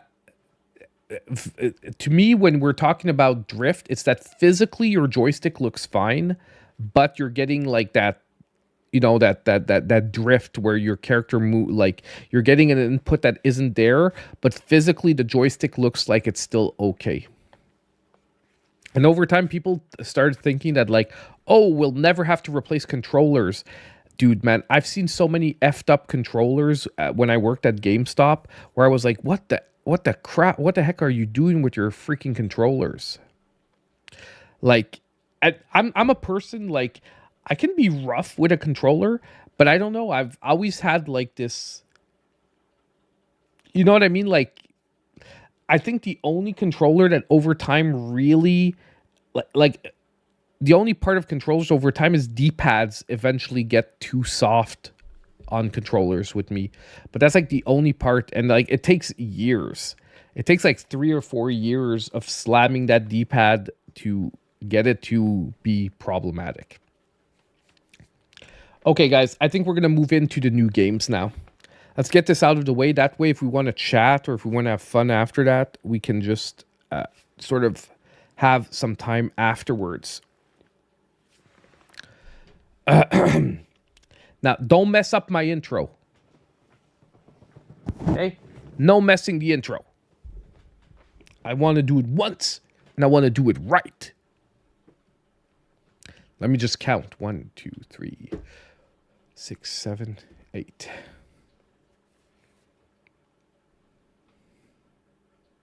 Actually, I did put visual. I did put a couple of like slight visual novel style games in there this week.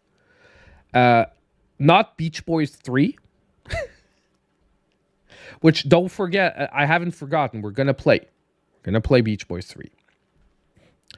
I'm thinking that before hunting one night, we might play Beach Boys 3. Because I'm thinking it's a game that after maybe like an hour, we're going to get fed up of. So I might do like a late night stream this week. We're going to start with like Beach Boys 3. And then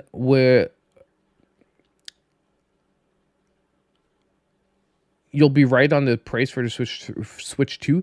Honestly, I'm not sure they're going to announce the price on April 2nd.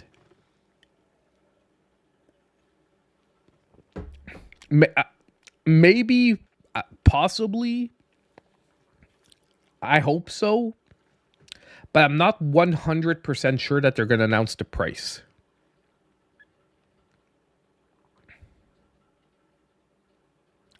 Not tomorrow.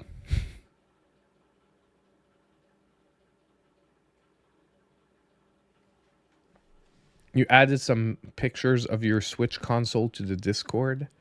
Let's see that. In general? New.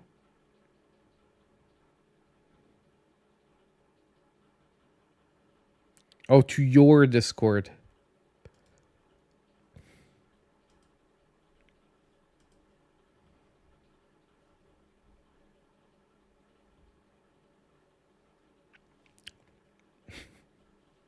Squirrel. Rick's Record Death Game Leica on sale, $13, all time low.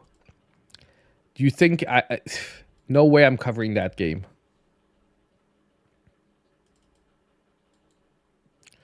How do I leave a server? I hate that when I do that. Give me a sec.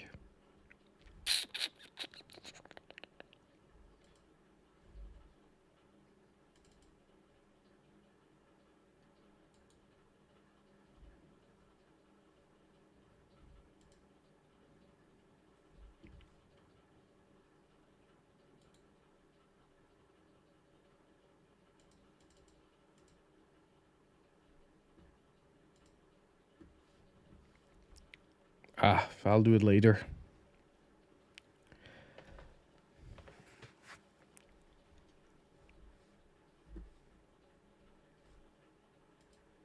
In Discord, it's on the top. Hold on. In general?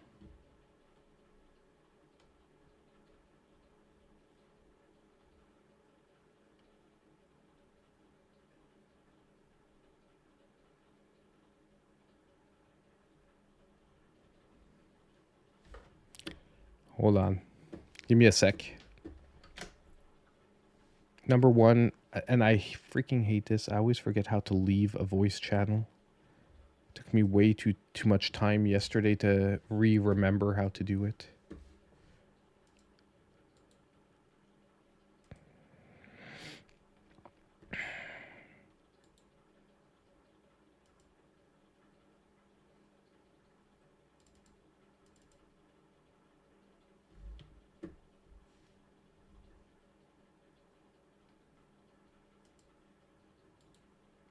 Okay, I'll do this later.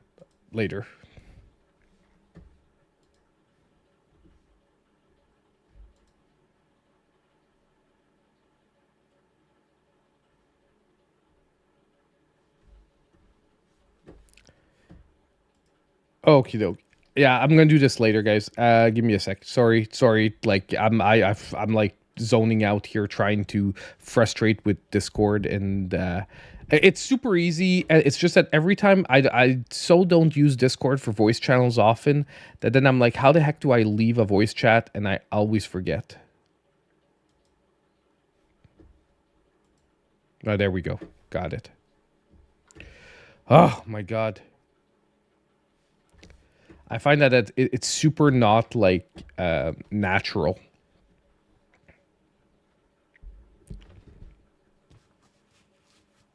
Yeah, that's what I said. I basically every time I do it, I'm like, when I do it, I'm like, okay, next time you have to remember. It's so stupid. You just have to open up the voice chat and disconnect. And I don't know why I want to right click, like my name on it and like disconnect from there. And then I'm like, where's the freaking disconnect button? And I can't find it every time. And it's just because I don't know why, but to me, logically, I'm like, why can't I right click and disconnect? Like, there should be a right click disconnect option. Even though you can just go in it and disconnect, why can't you right click and disconnect? Like, why? What's the reason that you can't do that? None whatsoever. Because it's so like, I don't know, to me it's so natural in every app. Like when you want your further options, you right click and you get it. Anyway, it is what it is. I'm going to stop bitching at the way Discord works. Okay, let's jump into the games, guys. So it's time to look at the new Nintendo Switch games for this week. And I've got a list of 8 great games lined up. Now, it is very indie heavy right now because you know what? We're coming up to the release of the Nintendo Switch 2. And it's sort of normal that there's no companies coming out with any major AAA titles. But I still think there's a little bit of something for everyone on today's list. So as usual, don't forget to hit that like button. Now, let's jump into the new games. Dude, one shot. You know why? Because I jumped straight in. That is the solution. Haha, Frenchie Mob, too late. But thank you very much. One shot. We did it.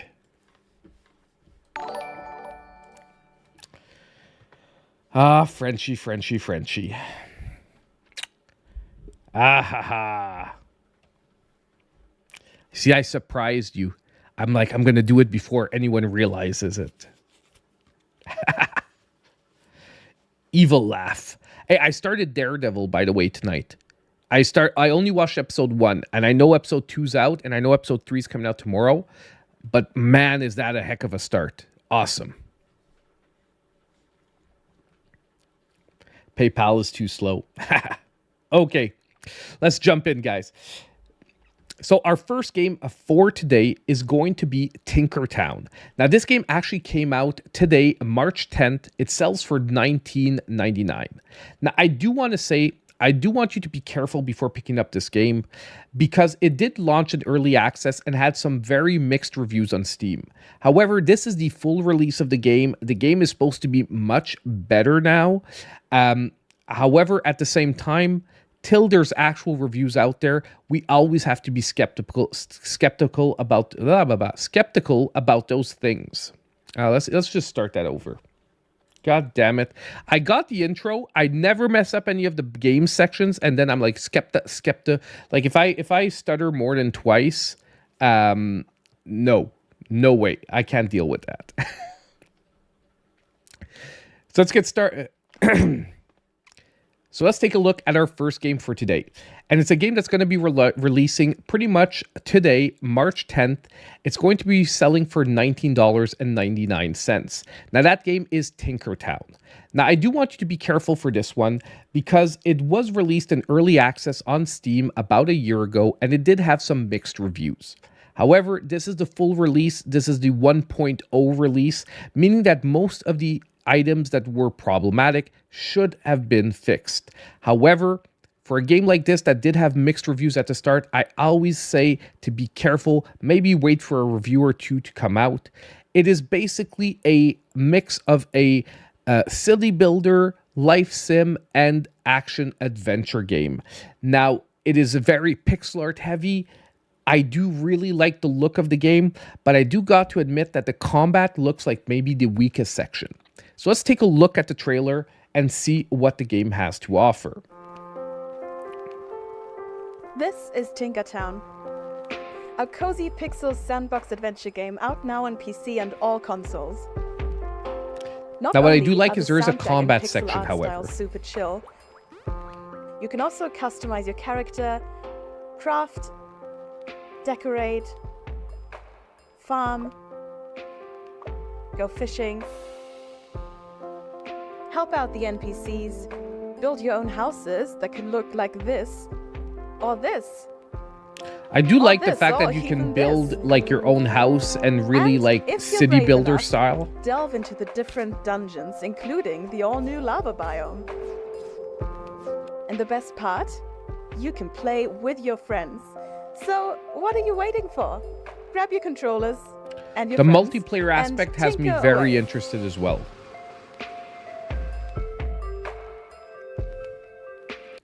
So like I said, for $20, this seems okay priced. I would think it would be even more competitive at the $15 price point, just because if you take something like Stardew Valley and whatnot, this is like directly competing in the same type of market. And let's be honest, even though this game looks good, it's not going to be a Stardew Valley. However, this does have combat sections to it. It does have the adventuring to it. I think it's going to appeal to an audience. Question is the game going to deliver a combat experience that feels satisfying? I think the city building, the farming and all that, that's pretty easy to get on point. The question is going to be the adventuring and the combat. If they can pull that off, I do think we have a good game on our hands, and this is definitely one to keep an eye on for this week. So now let's jump into our second game. And this is actually my top game for this week. This game, I definitely, as long as it comes out, because last week I wanted to play Twilight Monk and it ended up having a false release date and basically being pushed back. So as long as this game does come out, however, I definitely want to try it out. And that is Beyond the Ice Palace 2.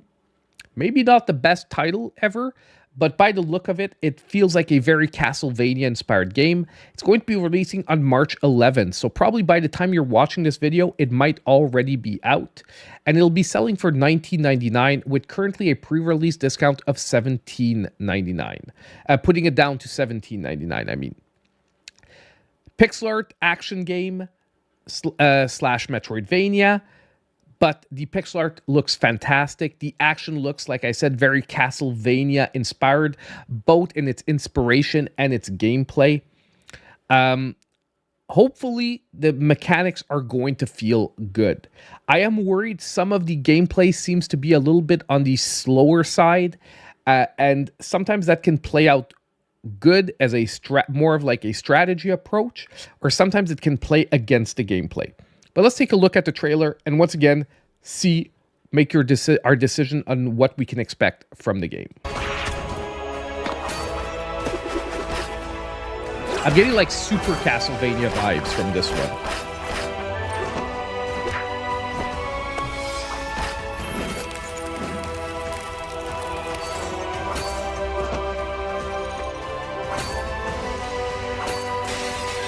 If you know my style, this is like right in my wheelhouse. I love the customization.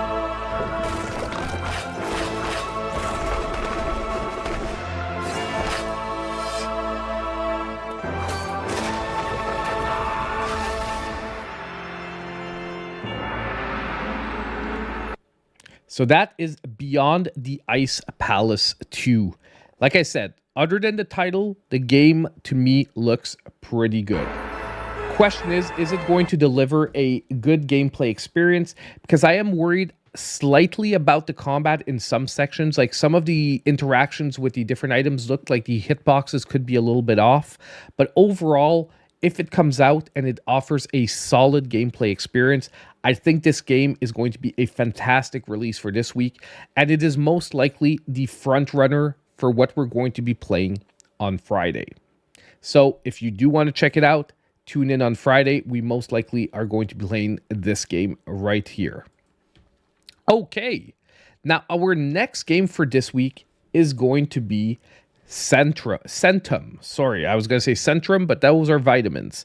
Centum, which is releasing on March 11th, selling for $14.99, currently with a pre-release discount, bringing it to $11.99.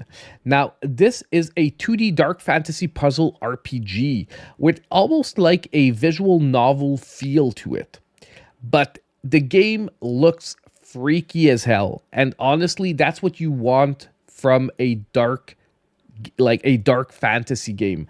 And it visually at least looks like it's really going to deliver on that aspect. Question is, are the puzzles going to be living up to the vibe that the game is giving off? Well, that's what we're going to hopefully answer this week once reviews are out. But I do want to take a look at the trailer because, like I said, on the vibe level, this game has it going on.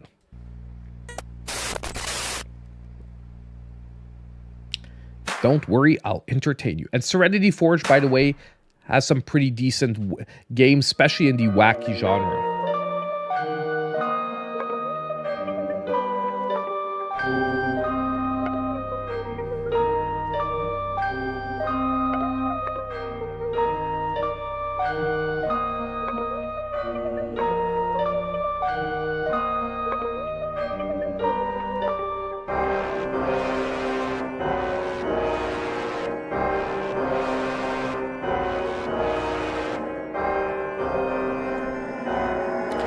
So it's not a very long trailer. It doesn't really give us any idea of what the gameplay itself is going to look like. And that's maybe a takeaway for the publisher, developer here. A game like this, you need to show some gameplay. It's going to be really hard to convince someone to buy the game just on the back of the vibes. I mean, this is as close as you're going to get to that. But at the same time, give us a little bit of gameplay. It can really go a long, long way. But if you're into the market for a freaky game for this week, at least at $11.99 as a pre-release price, it's not that big of a risk. And $14.99 at its full price puts it right in the right sort of target area that if it turns out to deliver a really like freaky off, like uncomfortable, but like voluntarily uncomfortable experience, it can really end up being a great game for this week. So, Centum, March 11th, $14.99. Keep an eye on it. I have a weird suspicion that this game is going to deliver something fun. Now, the closest game to the only game that I was debating playing over Beyond the Ice Palace 2 is the next one, which is The Phantom. And this game is releasing on March 12th. It'll be selling for $22.99. It is a side-scrolling beat-em-up based on The Phantom, which is a comic book series. There's also a movie called The Phantom, but let's just say it's not exactly the best superhero movie ever. Okay, it's one of those like 80, I feel like it was 90s tries at comic book superheroes, and let's just say it fell far from the mark. But the visuals on this beat 'em up look fantastic. The Flying Kick, which is a channel that specializes on covering beat 'em ups, also has been talking a lot about this game. And this guy really knows his beat 'em up stuff, and he's been talking about the game and praising it.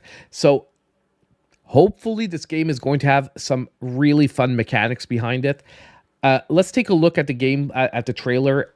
Honestly, the visuals on the game has me convinced that I do want to play this one.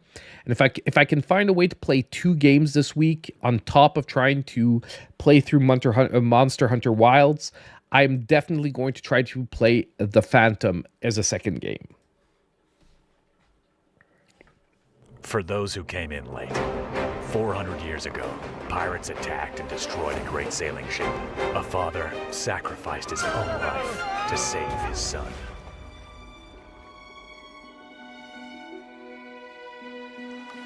A sole survivor washed ashore. The young boy was nursed to health and swore an oath. I swear to devote my life to the destruction of all forms of piracy, greed, and cruelty. May my sons and their sons follow me. This is the legacy of my family. I am the Phantom. Like I said, I love the comic book inspired visuals. They look really on point.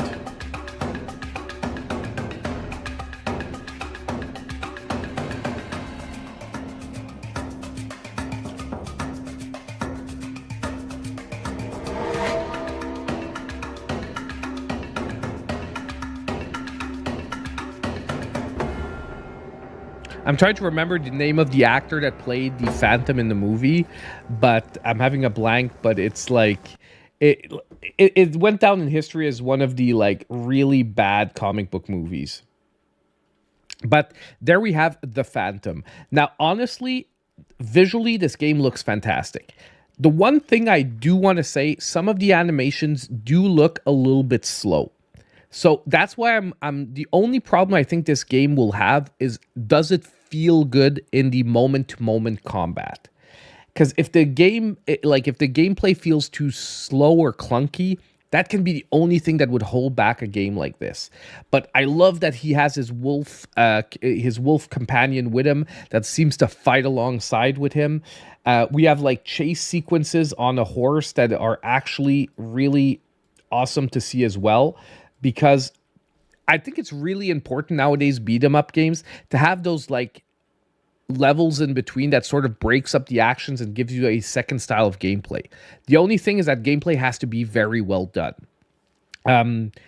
And I think this game might deliver on that. Like I said, on top of it, the Flying Kick has been endorsing this game for a while. If you haven't checked out his channel before, I definitely recommend it. I watch it on a regular basis. He knows his beat 'em up stuff. He's even consulted on developing different beat 'em ups. So this is a guy that knows what he's talking about. So hopefully he's not overhyping the game and it turns out to be something really great.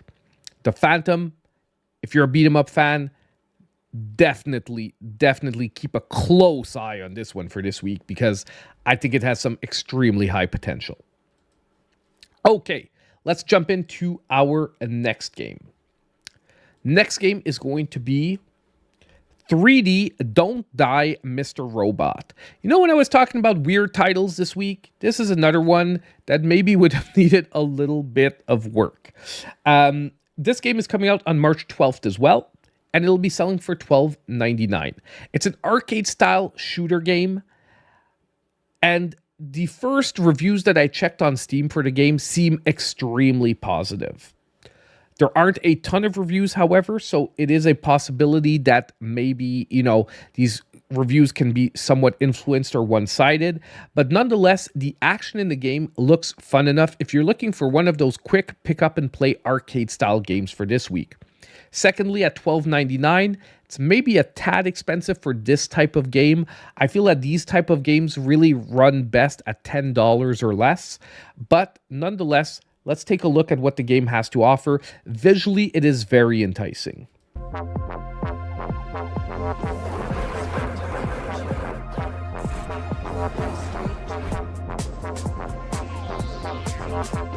So it's basically arena style combat.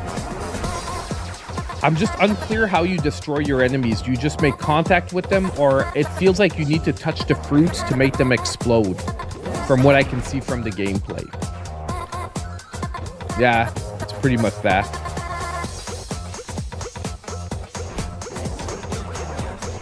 Like I said, I think it's going to be one of those great games for like quick pick up and play sessions.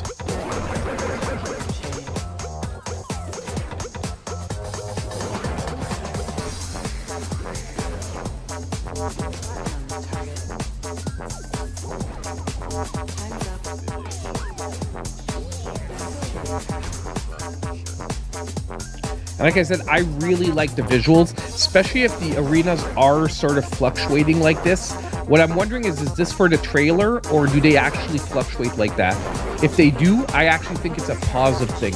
It's going to keep you really like engaged in the game and like visually enhance it. So 3D Don't Die, Mr. Robot. Is it going to be a fantastic, groundbreaking game for this week? No. But if you're into the arcade genre, I think this one has once again, a really interesting gameplay style to it. And at $12.99, once again, it's pretty well priced, although I'm going to say it again, I would have put it at the $9.99 price. And it's also maybe one that I would wait for an eShop deals. Even if it turns out to be a pretty good game, I do think this one will come on sale pretty quickly. I think you're going to be able to pick it up probably around like the 30-40% off mark pretty quick. So if you do agree with me at that under $10 price point, unless you're aching for a new arcade style game to play, you could also wait for a sale on this one for this week. But nonetheless, I think a game that deserved a bit of attention. Next, we have, I think, a top runner for quality for this week. This game has probably one of the highest potentials to be a high quality game for this week, and that is Expelled. That is hitting us on March 12th as well. It's going to be selling for $14.99. Now, I have a quick blank on the game that it's Overboard. Now, this is a game that comes from the same company that did Overboard. Now, these are sort of visual novel-inspired games. This one is a murder mystery that you're going to have to solve. Now, what isn't clear is if it's going to use the same style as the previous game Overboard, which had a time loop mechanic where basically it was like a Groundhog Day where you had to piece together elements within a time frame. And then if it didn't work, you sort of had to start the day over till you managed to solve the mystery or solve the problem. I'm hoping this one is going to be selling the same type of mechanic because it really worked well for Overboard, made it a fantastic game. And I think in the murder mystery format, Expelled could be really, really fun. Now, you are playing in a school and you have to try to discover the mystery without getting expelled. So you have to try to break the rules as little as possible. Well, as much as possible without going over the line, if you will. Let's take a look at the gameplay. I've always been a good girl. But someone just pushed a prefect out of a window.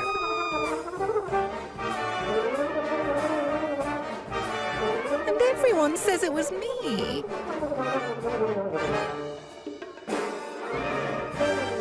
If the other girls won't play by the rules...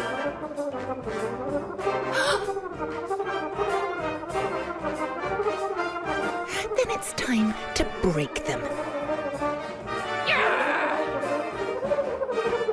Someone has to take the fall. Oh, see, they even say here an Overboard game. Now, this one really, I'm suggesting on the strength of the previous game. I'm trusting that the developers knew how to put together a fantastic game the first time and that they're going to manage to use a similar style to put together a fantastic game this time. But I do think if you are into the visual novel style and you're looking for something for this week and you want it, this one is worth taking a chance on because I do think it has a very high potential of being a very good game for this week based, like I said, on the success of previously similarly styled games in the same genre by the same developer. The visual style is also very, very interesting. A mix, I would say, of comic book and storybook almost. And like I said, the whole thing that you're going to have to try to push the limits without getting expelled from school. So I'm wondering if you get expelled, you start over and that's going to be the time loop. I'm not quite sure. But overall, this game has me extremely intrigued. It's not top of the list for this week, but like if I have the time, this is definitely one that I'm going to want to pick up the first time it goes on sale. So great potential game for this week. And like I said, I don't often suggest in the visual novel style genre, but this one had me interested enough and convinced enough in its potential that I wanted to talk about it. Now, next we have a game also coming from a developer that I really love, and that is Be Brave Barb, which is coming out on March 12th, will also be selling for $14.99. Now, the developer of this game is the same developer that did Dadish. Now, if you've watched the channel, I'm a huge fan of the Dadish games. They are simple 2D platformers, but that have a great evolution to the series. And I'll just say it. The only thing is when he did try to make the Dadish 3D, I don't think the transition to 3D was as successful as the Dadish series. Well, I'm glad to see that we're looking at a 2.5D format, but with really 2D based mechanics for the gameplay in a new series that he's trying out, Be Brave Barb. And I say he because this is a solo developer, okay, Thomas K. Young, but I love his way of developing simple yet fun gameplay mechanics, and he has a really dry but fun humor to his gameplay generally. So let's take a look at the trailer. You'll see it really seems like a awesome 2.5D evolution of the mechanics and a fair bit away from the Dadish series. So let's take a look at the trailer.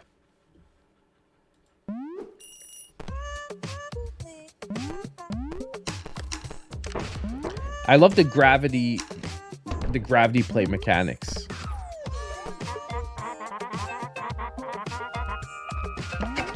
And you see that same type of dry humor that you got from like Dadish.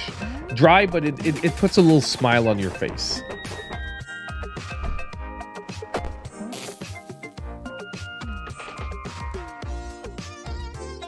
So a pretty short trailer, but I think we see what we need to see. You know what I mean? The gameplay is 2.5D mechanics. The level designs seem on point. And like I said, based on how good the original Dadish series was, I do think this game deserves some attention for this week. Now, I do want to say, however, $14.99 feels a bit expensive, however. Not that I don't love this developer and find that his games are high quality for when he develops them. Just in the overall market on the Switch, $14.99 puts you stacked against some pretty good games out there. Now, once again, I would have felt this one better at the $10 mark. Just like the Dadish games, I think are great pickups when they're on sale. Some of them can be slightly expensive at their full price, however. But Be Brave Barb, nonetheless, keep an eye on it. And if we don't pick it up for this week, it is definitely going to be a strong consideration for future eShop deals.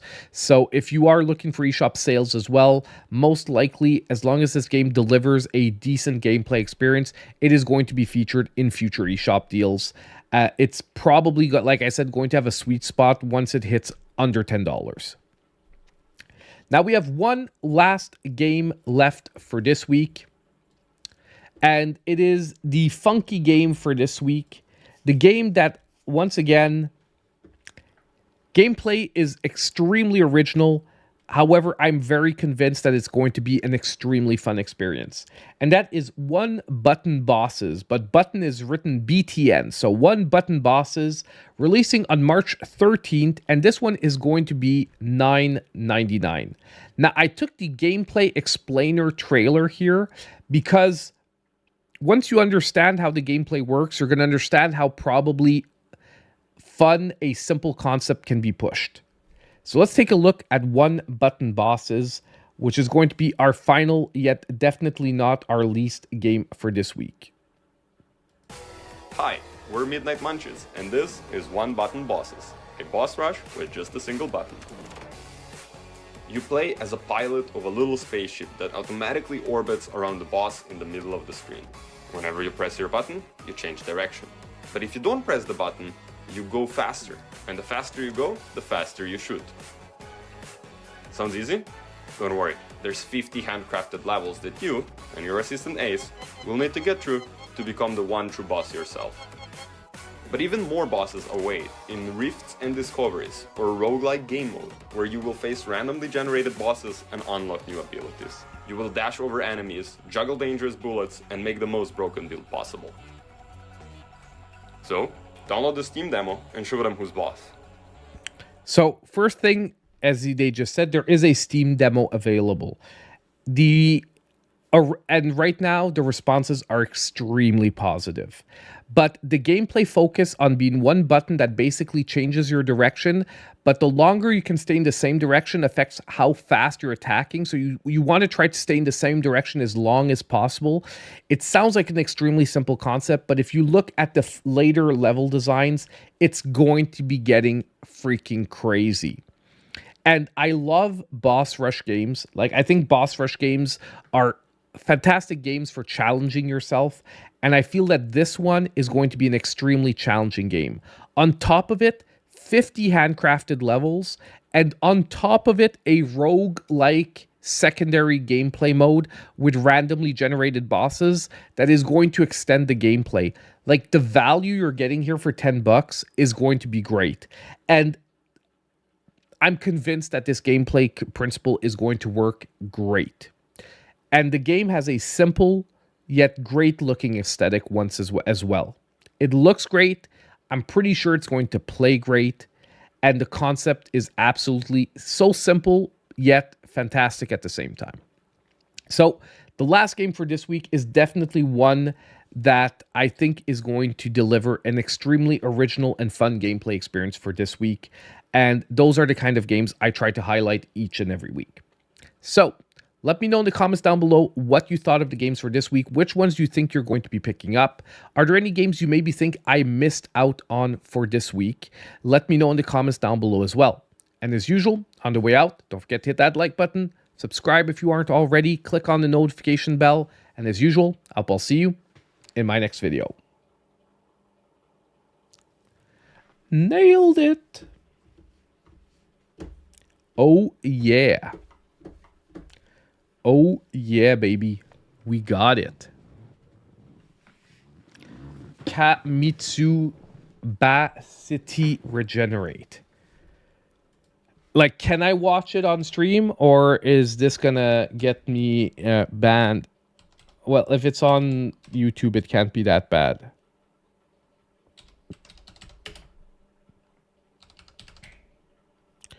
Is this on Switch? Regenerate trailer. Switch. Oh my god. Oh my god. Please no. Not freaking cat girls.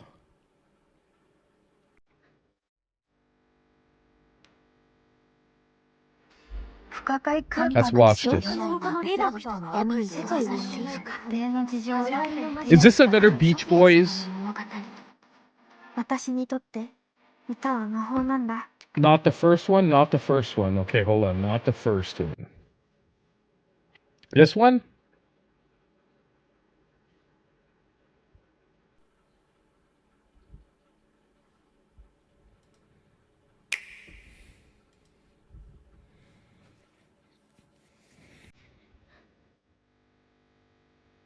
It's starting with the same music, so.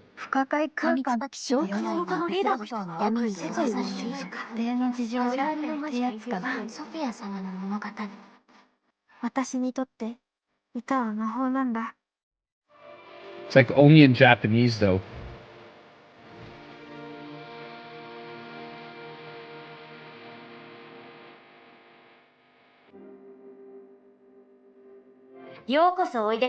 Oh, damn, it's only...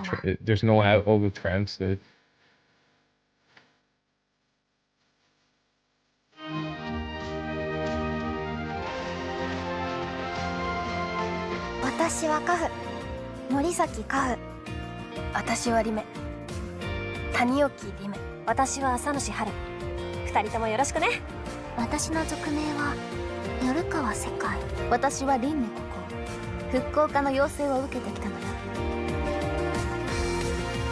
Oh my god, cat girls.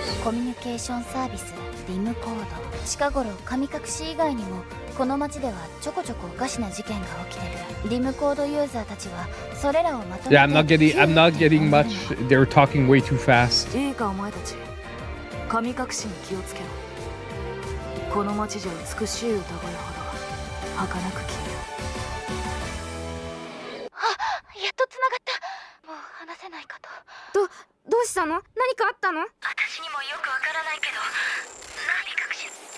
It looks like a visual novel.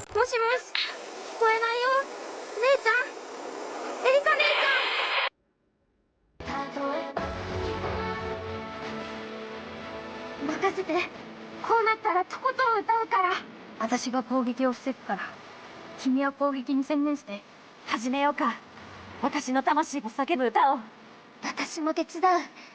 魔法で二人を援護する。ええ。ぶっ潰してやりましょう。もう時間がありません。これが最後の通信となります。可能な限り、カフ様と一緒にいてあげてください。それが彼女を守ることにつながる。Like, the visuals look strong, but it's definitely not my genre visual novel. And like, like, you know, I like visual novels that have like more of like a, I don't know. I'm trying to think.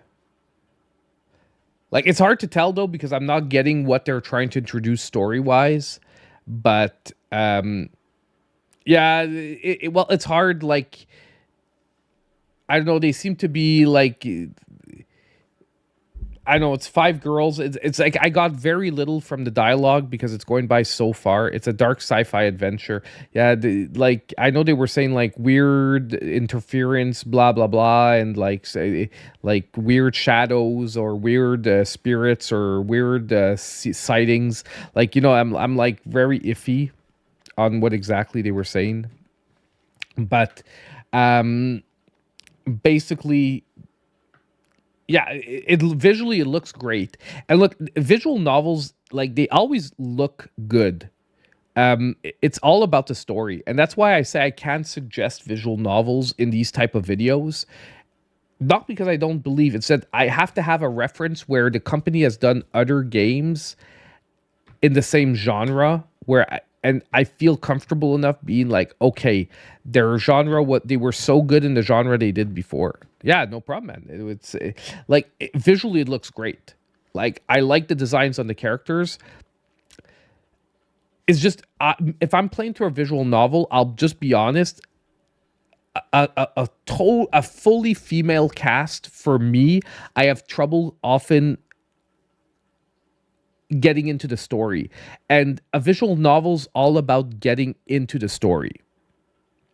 And this is me personally. I'm talking about my experience, and it's nothing about like, it's that, you know, you understand. Like, I'll give you an example. I love playing as Bayonetta, even though it's a female character. No problem with female characters. It's not that. It's a visual novel itself. To get into the story, I have to like get into it. Yeah, so like Telltales, I love. Walking Dead, it's hard to relate exactly sometimes, and especially on top of it, I often find that when I'm playing a visual novel from Japan with a female character cast, I often can't choose the right options because the social cues or the social way of interacting with people are so different over there that I often wind up choosing the wrong options just because, like, you know, like certain things you're supposed to know that you don't talk about directly with someone over there. And which is not true here in North America. You know what I mean? Like, I don't know, like asking a girl if she's single in Japan is like, you're not supposed to just come out and ask it. And I don't know, here, like, maybe I'm old, so I haven't been on the dating market in a while, but like, you know, it generally came up in conversations pretty goddamn quick when you're talking to someone.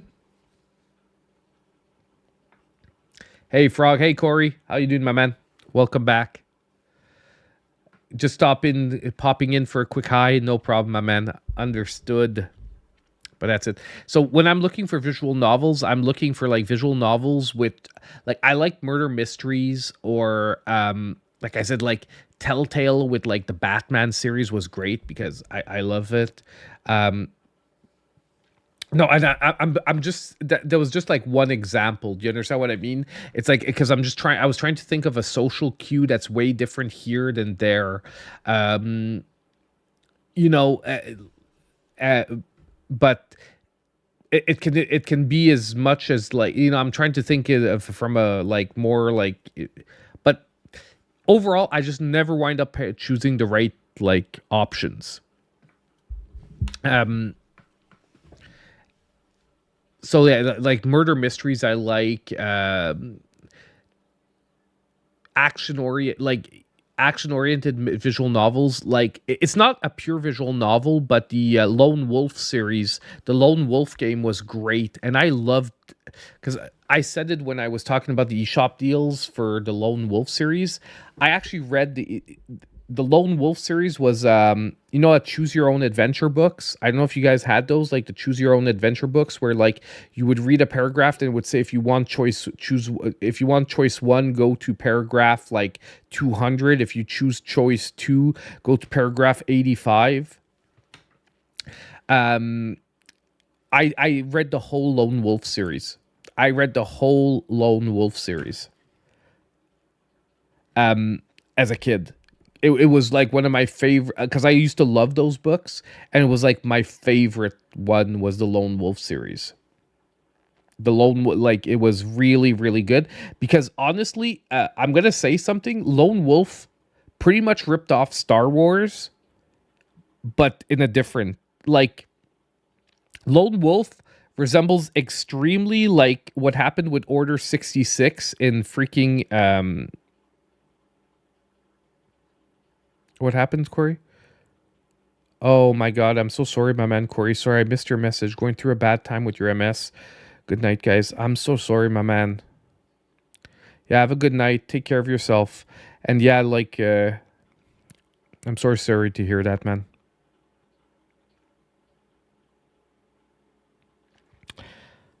It's one of those things. It's hard to envision, but I know Champ can relate easily and whatnot.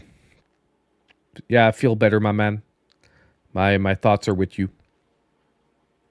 Yeah, sorry. Did that sidetrack me? But I mean, sidetracked in a definitely worthy way. Yeah, I was saying the Lone Wolf series ripped off Star Wars, because it pretty much starts out the same way, in the sense that you're a Kai Lord. The Kai Lords are like a medieval Jedi. Like you were like a medieval cult of like warrior monks that like had these abilities now no one else had. Like crazy like abilities, from martial arts skills to like like somewhat almost supernatural reflexes and sights and whatnot. And basically you're away on a mission, and while you're away on a mission, the monastery, or the place where all the Kai Lords are like gathered, gets destroyed, and you're like the last surviving Kai Lord. So you're basically playing like you're it's like a medieval version of Star Wars. So you're basically Luke Skywalker of the Kai Lords. So you're the only one left, but you're like an apprentice Kai Lord. And then when you go through the adventure, your whole goal is to like basically rebuild the Kai Lord monastery and everything, and basically develop your skills. So you have to like travel around trying to find people that have some of the teachings and whatnot. And I'm not gonna ruin the end. This game doesn't cover like the end of the full story, but like it ends in a pretty crazy way. But yeah, it's just like when I remember when I was like reading the books as a kid, I was like, dude, they're ripping off Star Wars. They're basically like pure. It's like the pure like Jedi. They're like medieval Jedis. That's the whole story. And you're the last surviving medieval Jedi. Have I played Skyrim? I played a bit of it on the Switch, but I didn't finish it. I played it to see how it played on the Switch, and I hadn't played it before that. I played like, I would say like 15 hours, but that's like nothing in Skyrim. Like, you know what I mean?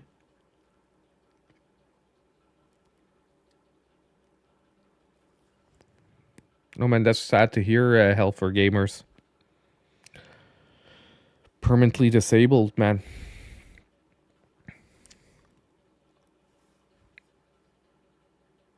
I never did. I took an arrow to my knee. You're talking in Skyrim, I hope? But sorry to hear that, man. Hell for Gamers. Do you wanna like, are you like, you know, what if you don't want to share, you don't have to, but do you want to share what your disability is? Like, is it, you know, Like what form? Is it your legs, your back, your neck? Ah, okay. I took an arrow to every NPC in Skyrim says that. I don't know. I didn't possibly. I haven't played enough of it. Like I said, I played about 15 hours. Like when it was like one of the first year I had my Switch, I picked up Skyrim for it, and I played like 15 hours, and I was like, oh, this game looks fun, but yeah.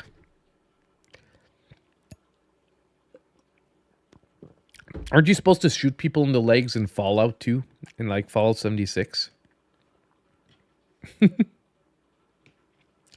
Oh, man. Seriously, I was yesterday, you know, I didn't realize that, well, I realized it, but I didn't realize that time changed this weekend. And honestly, it messes me up more than like. It takes me like a good week to get back to normal because I really like this morning I got up at 9:30 and I felt super freaking tired. And I know we stopped playing yesterday at like 2:30, so I went to bed at like 3. And you can be like, oh, that's only 6.5 hours of sleep. But generally, I'm pretty good to roll on 6.5 hours of sleep. But it's like my body is like, what the heck are you doing? It's only 8:30. You know what I mean? Like, even though you slept 6.5 hours, it's like your body is like, what the heck are you doing? It's only 8:30 and you're on vacation. Why are you getting up? 100 hours of Elden Ring. That's a lot. Oh man, I really like honestly, ever since yesterday I've been itching to replay some Monster Hunter, but I can't tonight. Like I was thinking maybe I could play after, but honestly, I have to sleep well so that if I decide tomorrow night to play late, that we can play like a good deal of hours. You know what I mean? It's like I have to sacrifice tonight to be able to play a lot tomorrow. If that makes any sense. Like, I don't want to play just an hour and do one mission tonight when I could log on tomorrow and do like 5 or 6 missions. And, you know, I'm going to have to edit some of the videos tomorrow. Like, I'm going to have to edit the new games. The new games did really bad last week. I was actually super surprised last week. The new games had been doing really solid for the channel for quite a while. And last week, they shat the bed, man. And it's fine. It's not even like, I'm not saying this in a complaining fashion, by the way, just in case, you know, so no one like thinks I'm like, oh, poor me. It's just I was really surprised. It got 500 views when for the last weeks they've been getting 2,000 to 3,000 views. So I'm like, what the fudge happened last week? Is it just maybe bad timing on the video and it came out like at a moment where no one was watching, so it got like really bad metrics in the beginning? Or is it just that really because we're coming up to Switch 2, people are really not giving a shit about new Switch games anymore? Like, I'm thinking more number 2. That, like, honestly, this close to Switch 2, like, people are just not caring about, like, indie games anymore. Because people are probably, like, just, like, focusing on that. But, yeah. I survived, but DDD, degenerative disc disorder in my spine,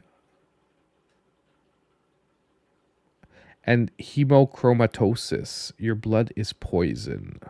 And ulcerative Crohn's. Oh, that sucks, man. And rheumatoid arthritis. Okay, but that was a negative result. Okay, well, that's good.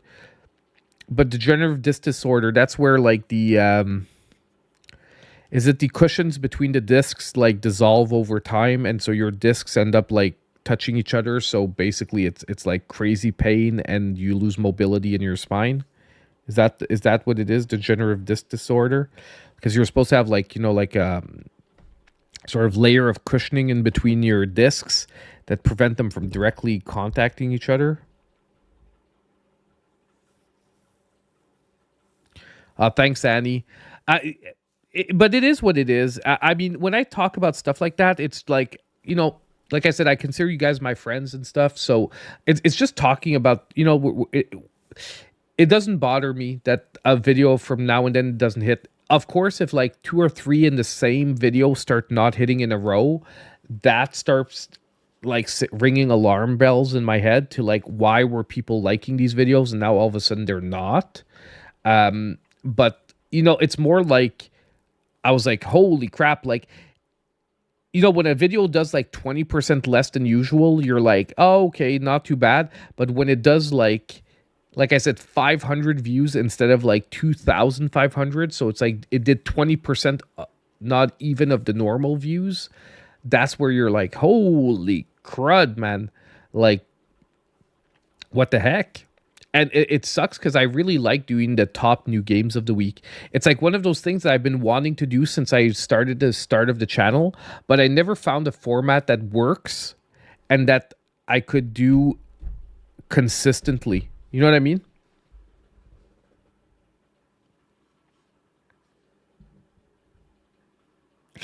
You'll start watching my videos 100 times.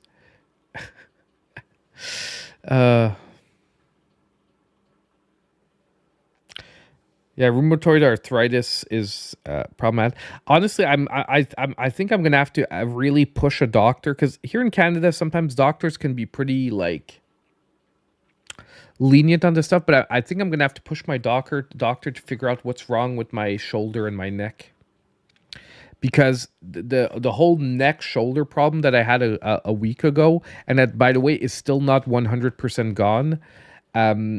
It's coming back way too often. I'm getting like I realized that over the last year I've spent less time without a sore neck and shoulder than time that I've spent with a sore neck and shoulder. It's just that sometimes it's not as bad as it got like a couple of weeks ago.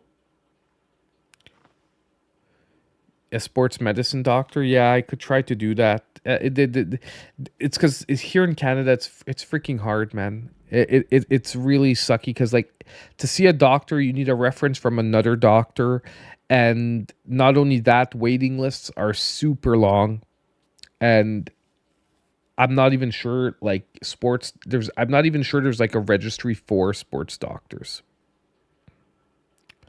Let me just see. Health for Gamers. I was working in a factory at the age of 6.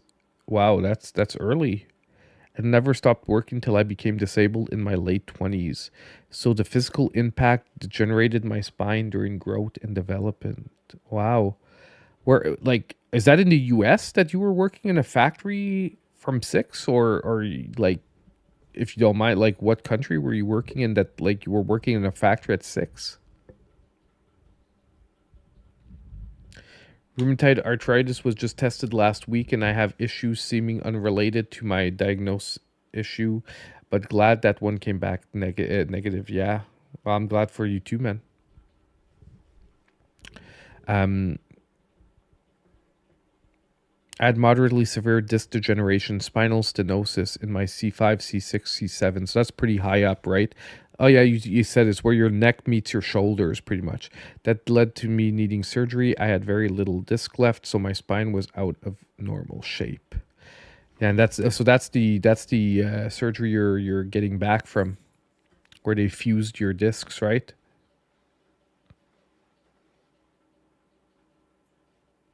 Painful pressure on my spinal cord, which left my surgery on my neck. It's because I really feel like my pain is muscular, though. Like I'm pretty good at reading my body, so I know when something's coming from like bones, muscles, or tendons. Canada? You were working in a factory in Canada at 6? Wow. I lost my hearing between the age of 2 and 5, so my dad couldn't find a babysitter who would take on a deaf child. Wow.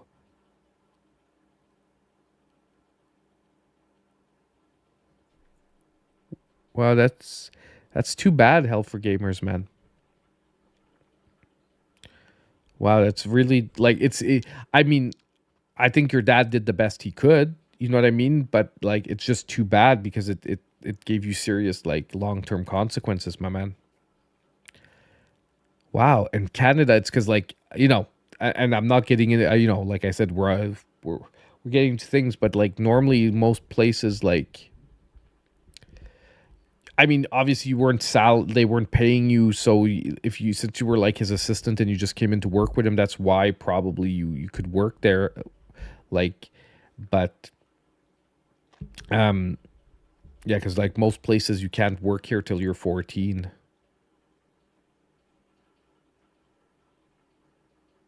No, it's the opposite, Wild One.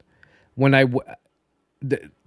because I stopped weight training for a month, I got hurt again. As soon as I started doing my back exercises, it helped. It's the opposite. It's really weird. When I work out properly, it actually helps alleviate the pain. And that's why I know it's muscular, because it's really like it's honestly it almost feels like my muscles atrophy is too strong of a word, but it's like my muscles in my back, if I don't work them out properly, it's like they seize up, and that's what seizes up my neck. It's like really weird. I know, and I know what you're saying, because I thought so too, but I actually didn't work out for a month, and it started after I hadn't worked out for 2 weeks straight, and got gradually better till I started working on my shoulder again and my back.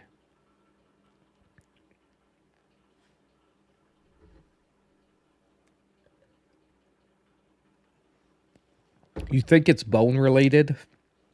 I don't want it to be bone related, Squirrel. Don't say that. Muscle related.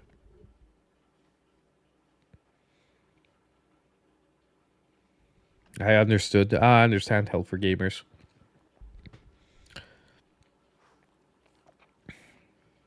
No, I mean, still sucks that you wound up with like, long-term consequences for that. It's always like sad to hear, man.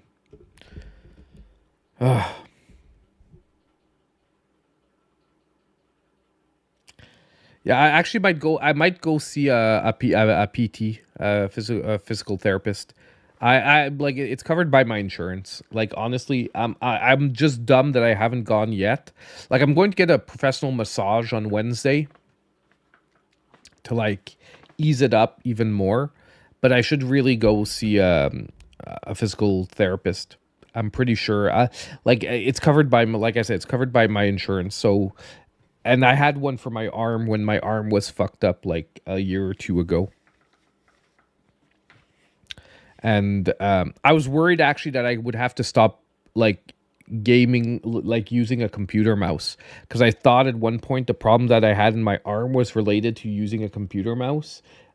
Not carpal tunnel, because it wasn't at the right spot. Like it was higher up. It was where the bicep met the forearm, where I was having the issue.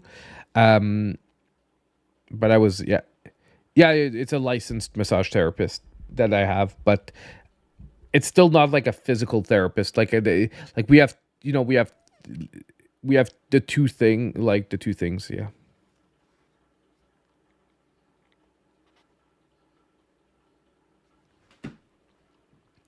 But anyway, it is what it is.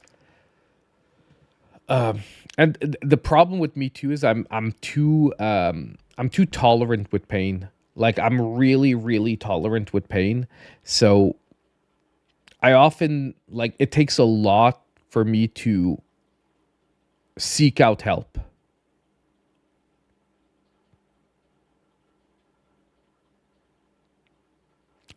In Quebec, let me check what physical therapist. I don't know if it's a university degree or a college degree. Let me check. Or a CJEP degree. I'm saying college because here we call it college in French, but give me a sec.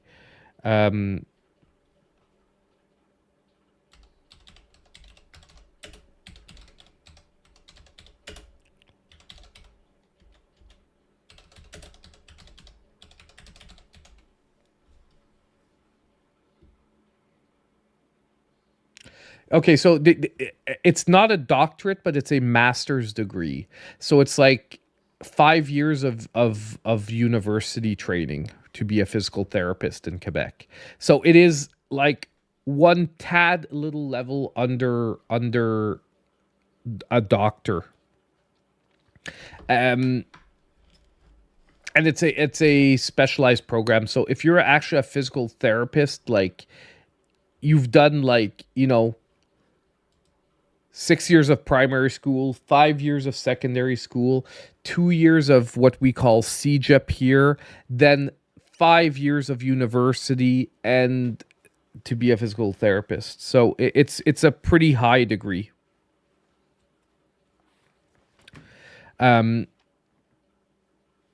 So it's pretty like if you go to, and that's it. And a massage therapist is like a 1 year course. Like a massage therapist, on the other hand, for us is like a 1 year course. You set goals to buy a house before you turn 30 with the help of the wife. We managed to buy a house 3 months before I turned 30, and she's currently working on her master's degree. Hey, congrats, man. Congrats. That is awesome. And honestly, buying a house right now is, in some places, can be so freaking a huge endeavor. It's insane. It is insane in some places. Like, prices are going crazy. Like it's pretty crazy to think that the house I own now, if I had to rebuy it today, I probably would never be able is a big word. I would be able to buy it, but I wouldn't, because I would not want to dedicate such a huge portion of my revenue to paying for a house. But I'm lucky because I paid this house. Like my house is basically worth like over 2 times what it was worth when I bought it.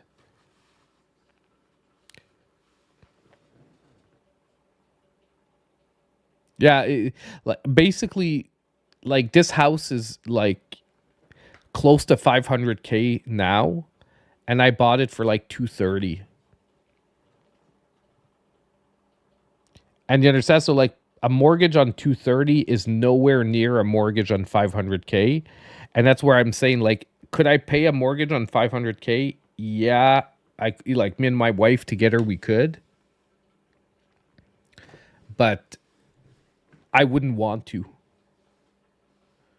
Like, to me, a 500K house is like, well, anyway. I would like, in my mind, I'm like, I'd have to be a millionaire to buy a $500,000 house. And I know millionaires would probably buy $1 million houses, but I'm that kind of person, you know what I mean? Where like, I have to buy a house. It has to be like, when I'm saying not a big thing, like I'm never going to dedicate the majority of my budget to a house and a car. Like my car that I drive is let me just do the math. It's a 10-year-old car that I bought for $17,000 new. And I'm still driving 10 years later. And I don't give a crap. You know what I mean? Like, I don't give a crap. Because, like, houses, like, a house is an investment. A car is a waste of money. But you understand what I mean? It's like, for me to, like, so if I'd be a millionaire, I'd buy, like, a BMW. I wouldn't buy, like, a Porsche, you know? You paid for a real estate college license, and I just finished the last bill, became permanently disabled, so the only thing it did was get me the house I'm in on a private offer. And you couldn't work as a real estate agent, like, because it's not like a very physical job. Like, and look, I don't know your situation overall. Like, you explained basically what you had, but like, you wouldn't be able to work sort of like a real estate agent nonetheless. Like, maybe doing like the paperwork for other agents or something like that. Because, like I said, I work in like a financial sector like that. And we do have a couple of agents that are physically unable to move, so they sort of do the paperwork for the other agents. But they get like they're getting the same salary, but they don't have to do like any of the more strenuous stuff. And by strenuous, like it's an office job, so it's not that strenuous, but like, what I mean? They really can't get up and move around, so they work from home and they do like the paperwork for everyone else. I don't know if you ever thought about that, to check with local real estate like offices. They might be looking for someone like that can actually have paperwork signed, meet the clients, like do the work that sometimes other people don't want to do, but not have to like drive from house to house showing houses and stuff.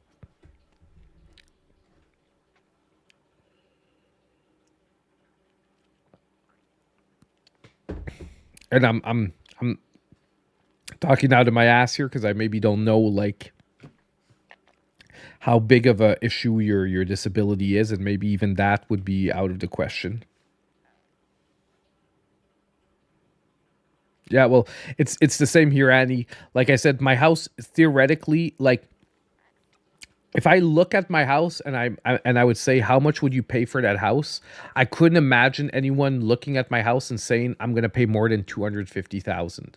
But I'm a brave, like I grew up in the 80s, so to me, like when I picture a $500,000 house, to me it's like a small castle. You know what I mean? Like if I pictured a $500,000 house, it would not look like my house. Like it would not look like my house, and that's what I mean. You haven't spent a night away from home in almost 10 years, and I can only get out of the house for very short periods, and I can sleep 12 hours a day. Okay, I get it, man. I get it, man. And it's like I said, that, which is why, like, we're just shooting the shit. You know what I mean? We're talking. Happy Mario Day. Thank you, man, Ben. Thank you so much. Glad. Honestly, like if I wasn't on vacation with my wife, I would have played Super Mario World today. It's what I actually want. Like, like, look, I have to spend time with the lady, but like in a world where I wouldn't have had to spend time with my wife, I honestly would have logged on this afternoon and we would have played through Super Mario World. I started it at one point on a stream where I didn't know what to play. I do too. I'm pretty sure I still have Super Mario World on the SNES. If not, I have it on the cart. Hold on. Let me look. And I found my Fatal Fury cartridge. The other time I was like, hey, I have Fatal Fury 2 on the SNES. I just didn't realize I had a bunch of cartridges like on the other side of the thing. Let me just check quick.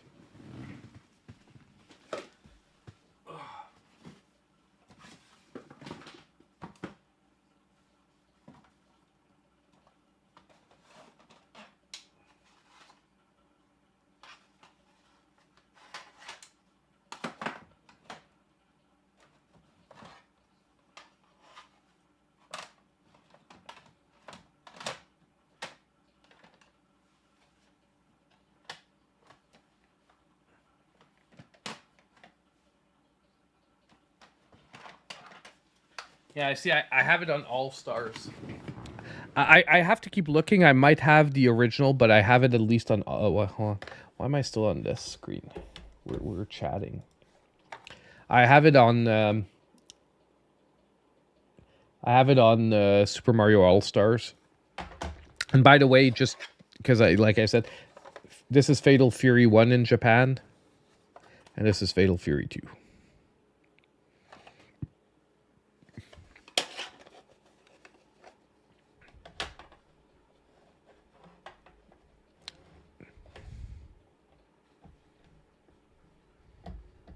Yeah, these are Japanese SNES cards. And yeah, Super Mario World on SNES. But like I played on the Switch app. Like, the Super Mario World is on the Switch app, so I would just play it there.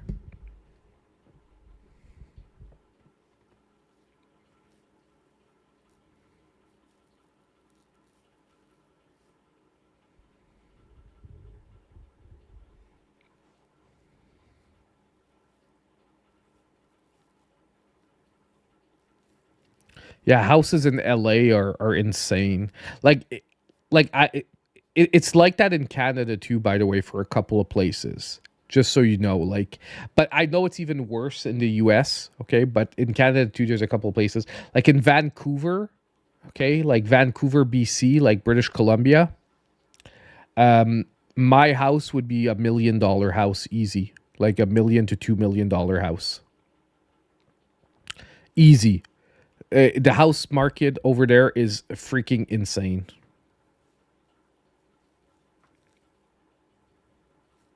I have Turtles in Time 2 somewhere. I have Turtles in Time 2, but I have the Japanese version. Like I said, I have a bunch of games in Japan because like the Super Nintendo is super easy to mod to play Japanese games because it's just a physical... There's just a physical tab that's blocking Super Nintendo games from working in a US Super Nintendo, like Japanese carts. Like, I haven't... I've explained it before, but... See the back of the Super NES cart? You see these two tabs right here? Okay. If you look at a Japanese cart, there are no tabs. Okay. So all Nintendo did to stop a Japanese cart from fitting into a Super Nintendo is there's like a little... There's a little inside the cartridge slot. There are two plastic pieces that line up with these tabs. So when you push your card in, the two plastic pieces fit into these holes. So if you try to push a Japanese cart in a Super Nintendo from the US, since those holes aren't there, it doesn't seem to fit in. Okay? But basically...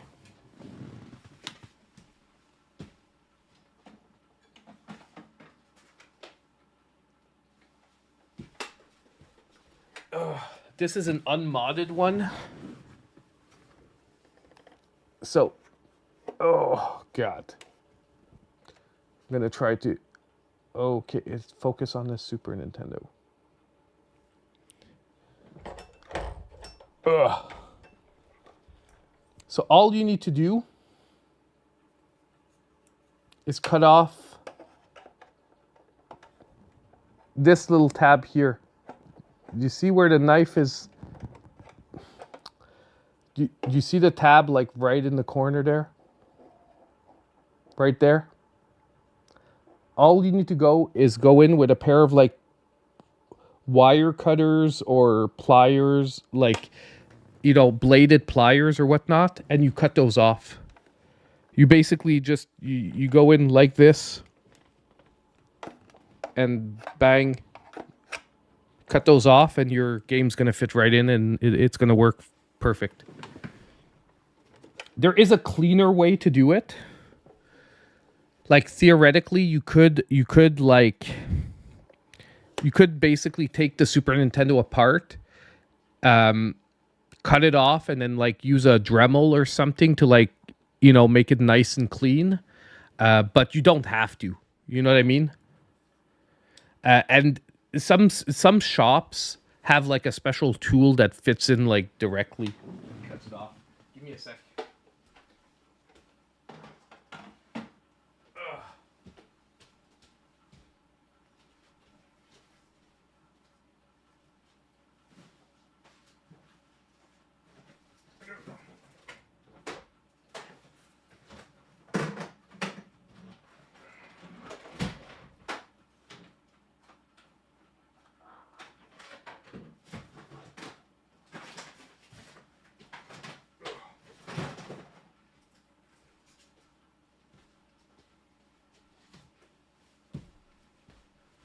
So if you see this Super Nintendo here, which is the one I actually play on,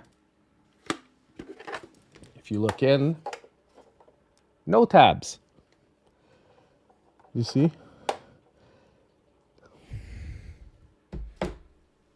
So, my God, doing this in the camera reversed is so bad. See, no tab here. Ooh. My knife slips through all nice. So basically, if I take this, and I take a Japanese cart, No problemo. But if you take that and I try to fit in the other one, it'll block. And by the way, Nintendo 64 is the exact same thing, except that it's a separate part that you just need to unscrew. So basically, now I don't have the bracket anymore and I don't have two 64s, but the 64 had the same thing, but it was a plastic bracket that actually, it was like a separate part that's in there and that fits around the cartridge slot. Do I have 264 games?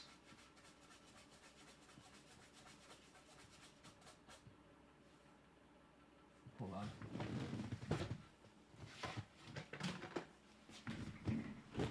See, the 64, what they did instead is they put the slots at the sides here. So it's the same basic idea. And basically, when you look inside here, like it's because I can't show you one with the slot, but normally there would be a plastic rim around the cartridge slot with with basically two things on the side that blocks you from going in. And all you need to do is you take the top off of the 64, you unscrew that like little plastic ring that's around the cartridge slot, you take it out, and you have a 64 that'll play Japanese games.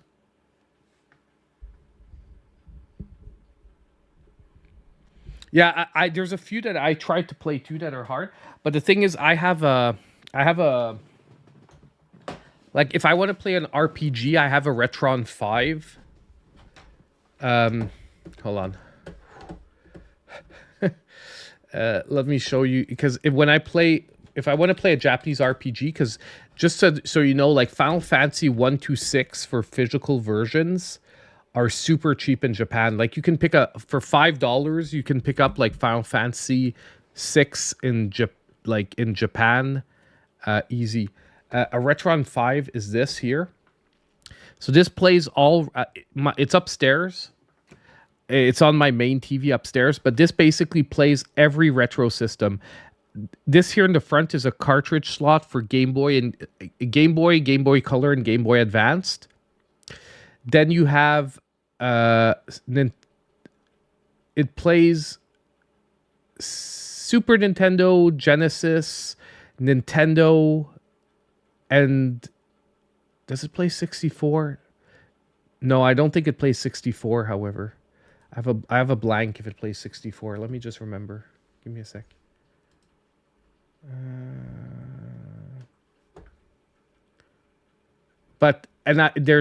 So it says here. Okay, so Famicom. Yeah, okay, it's because it has a Famicom slot. That's what I mean. So it has a Famicom slot for Nintendo games too. For Nintendo games from Japan. But what I was going to get to is that this actually has a SD card slot on it, and you can put a language pack. So when you put the Japanese RPG in it, if you have a language, like if on the internet they've made a language pack for the game, which is basically a fan-made translation, you just put the language pack on the SD card in the back of the machine, and it'll play the RPG with the English translations directly on the game. So it's like you're playing the English game directly. It's like you made your own modded cartridge at the same time, but you don't actually physically have to do anything to the cartridge. You just have to put the language packs on the SD card. So you can play like a bunch of like translated games. And some of them, when the game did exist in English, it's just they ported the English text files, and then you just basically put it on the SD card, and like Final Fantasy 6 exists in English, so it's just like the text files from the English version that they put on a file that you can put on the SD card. But anyway, it's a great machine. It's not the best one. Like there are some graphical like differences with playing from on original hardware, but for ease of use for playing everything, and there's an adapter. I have an adapter to play Game Gear, Sega Master System on it too. and Sega Master Card there, the two types of Sega Master System. There's an adapter that you put in the Genesis slot, and you can play Game Gear too. Game Gear Master System. So it makes your Retron 5 like a Retron 8. Because it's a Retron 5 because it's supposed to play 5 different systems, which is Genesis, Nintendo, Super Nintendo, Famicom, Game Boy. They're starting... Well, here they're starting to get harder to find. Oh, you guys couldn't see the freaking screen. I'm such a dumbass. Hold on. It's because I had one up on the screen and you guys couldn't see it. Give me a sec. I'm such a dumbass. I'm like talking about it and showing it on the screen and like no one can see the screen. This is the Retron 5. So you see there's like 4 slots up here. So you have Genesis. Pretty sure this is Nintendo. This is Super Nintendo, Nintendo. Then it's Famicom and Game Boy here at the front. And on the back of the cartridge, there's an SD slot.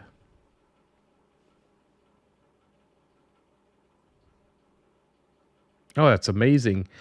Because you can't get out, I made my house a place for people to come and enjoy gaming and food with a gaming room and over 500 tabletop games. And I have a studio to keep busy during the day. That's awesome. Awesome, man.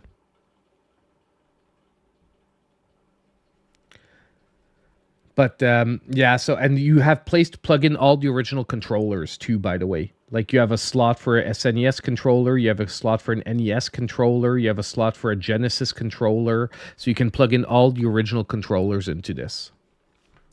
Honestly, like for ease of use, is it the best quality emulation? No, you're better off with like original systems for each game. But for ease of use, there's like nothing better. The only thing is and the reason why you can use the language packs is because the system actually downloads the ROM onto the system and then plays it from the ROM. It doesn't play it from the cartridge. When you plug the cartridge in, it downloads the ROM into its memory and then plays it from the memory, which is why you can put an SD card and sort of modify the ROM directly on the system. The only thing is if you pull the cartridge out, it stops the ROM. But that's like a built-in security system to just make sure that people aren't using it to, you know, play pirated games. But there's a way to pirate it, obviously. I just haven't done it because I'd rather just play real cartridges on it. I have enough real cartridges that I don't need to pirate it. And I just emulate it on a computer at that point. Anyway, guys, I think we're gonna start tuning out for tonight. My modding 101 course is over. So it was a great time, guys. Hope you enjoyed it. I know it's a different vibe tonight because we did like a lot of sales for Mario Day and whatnot, but hopefully it did help out some people out there. Probably most of you already saw those sales that follow the channel. But I did enjoy it. Thank you so much for supporting the channel week after week, showing up to the streams and everything, man. It's super appreciated. It makes me happy because I have a heck of a fun time with you guys, and on top of it, you know, helps the channel and all that. So, as usual, thank you so much all for coming, and I hope I'll see all of you in my next video. Have a great one, guys. Have a great evening.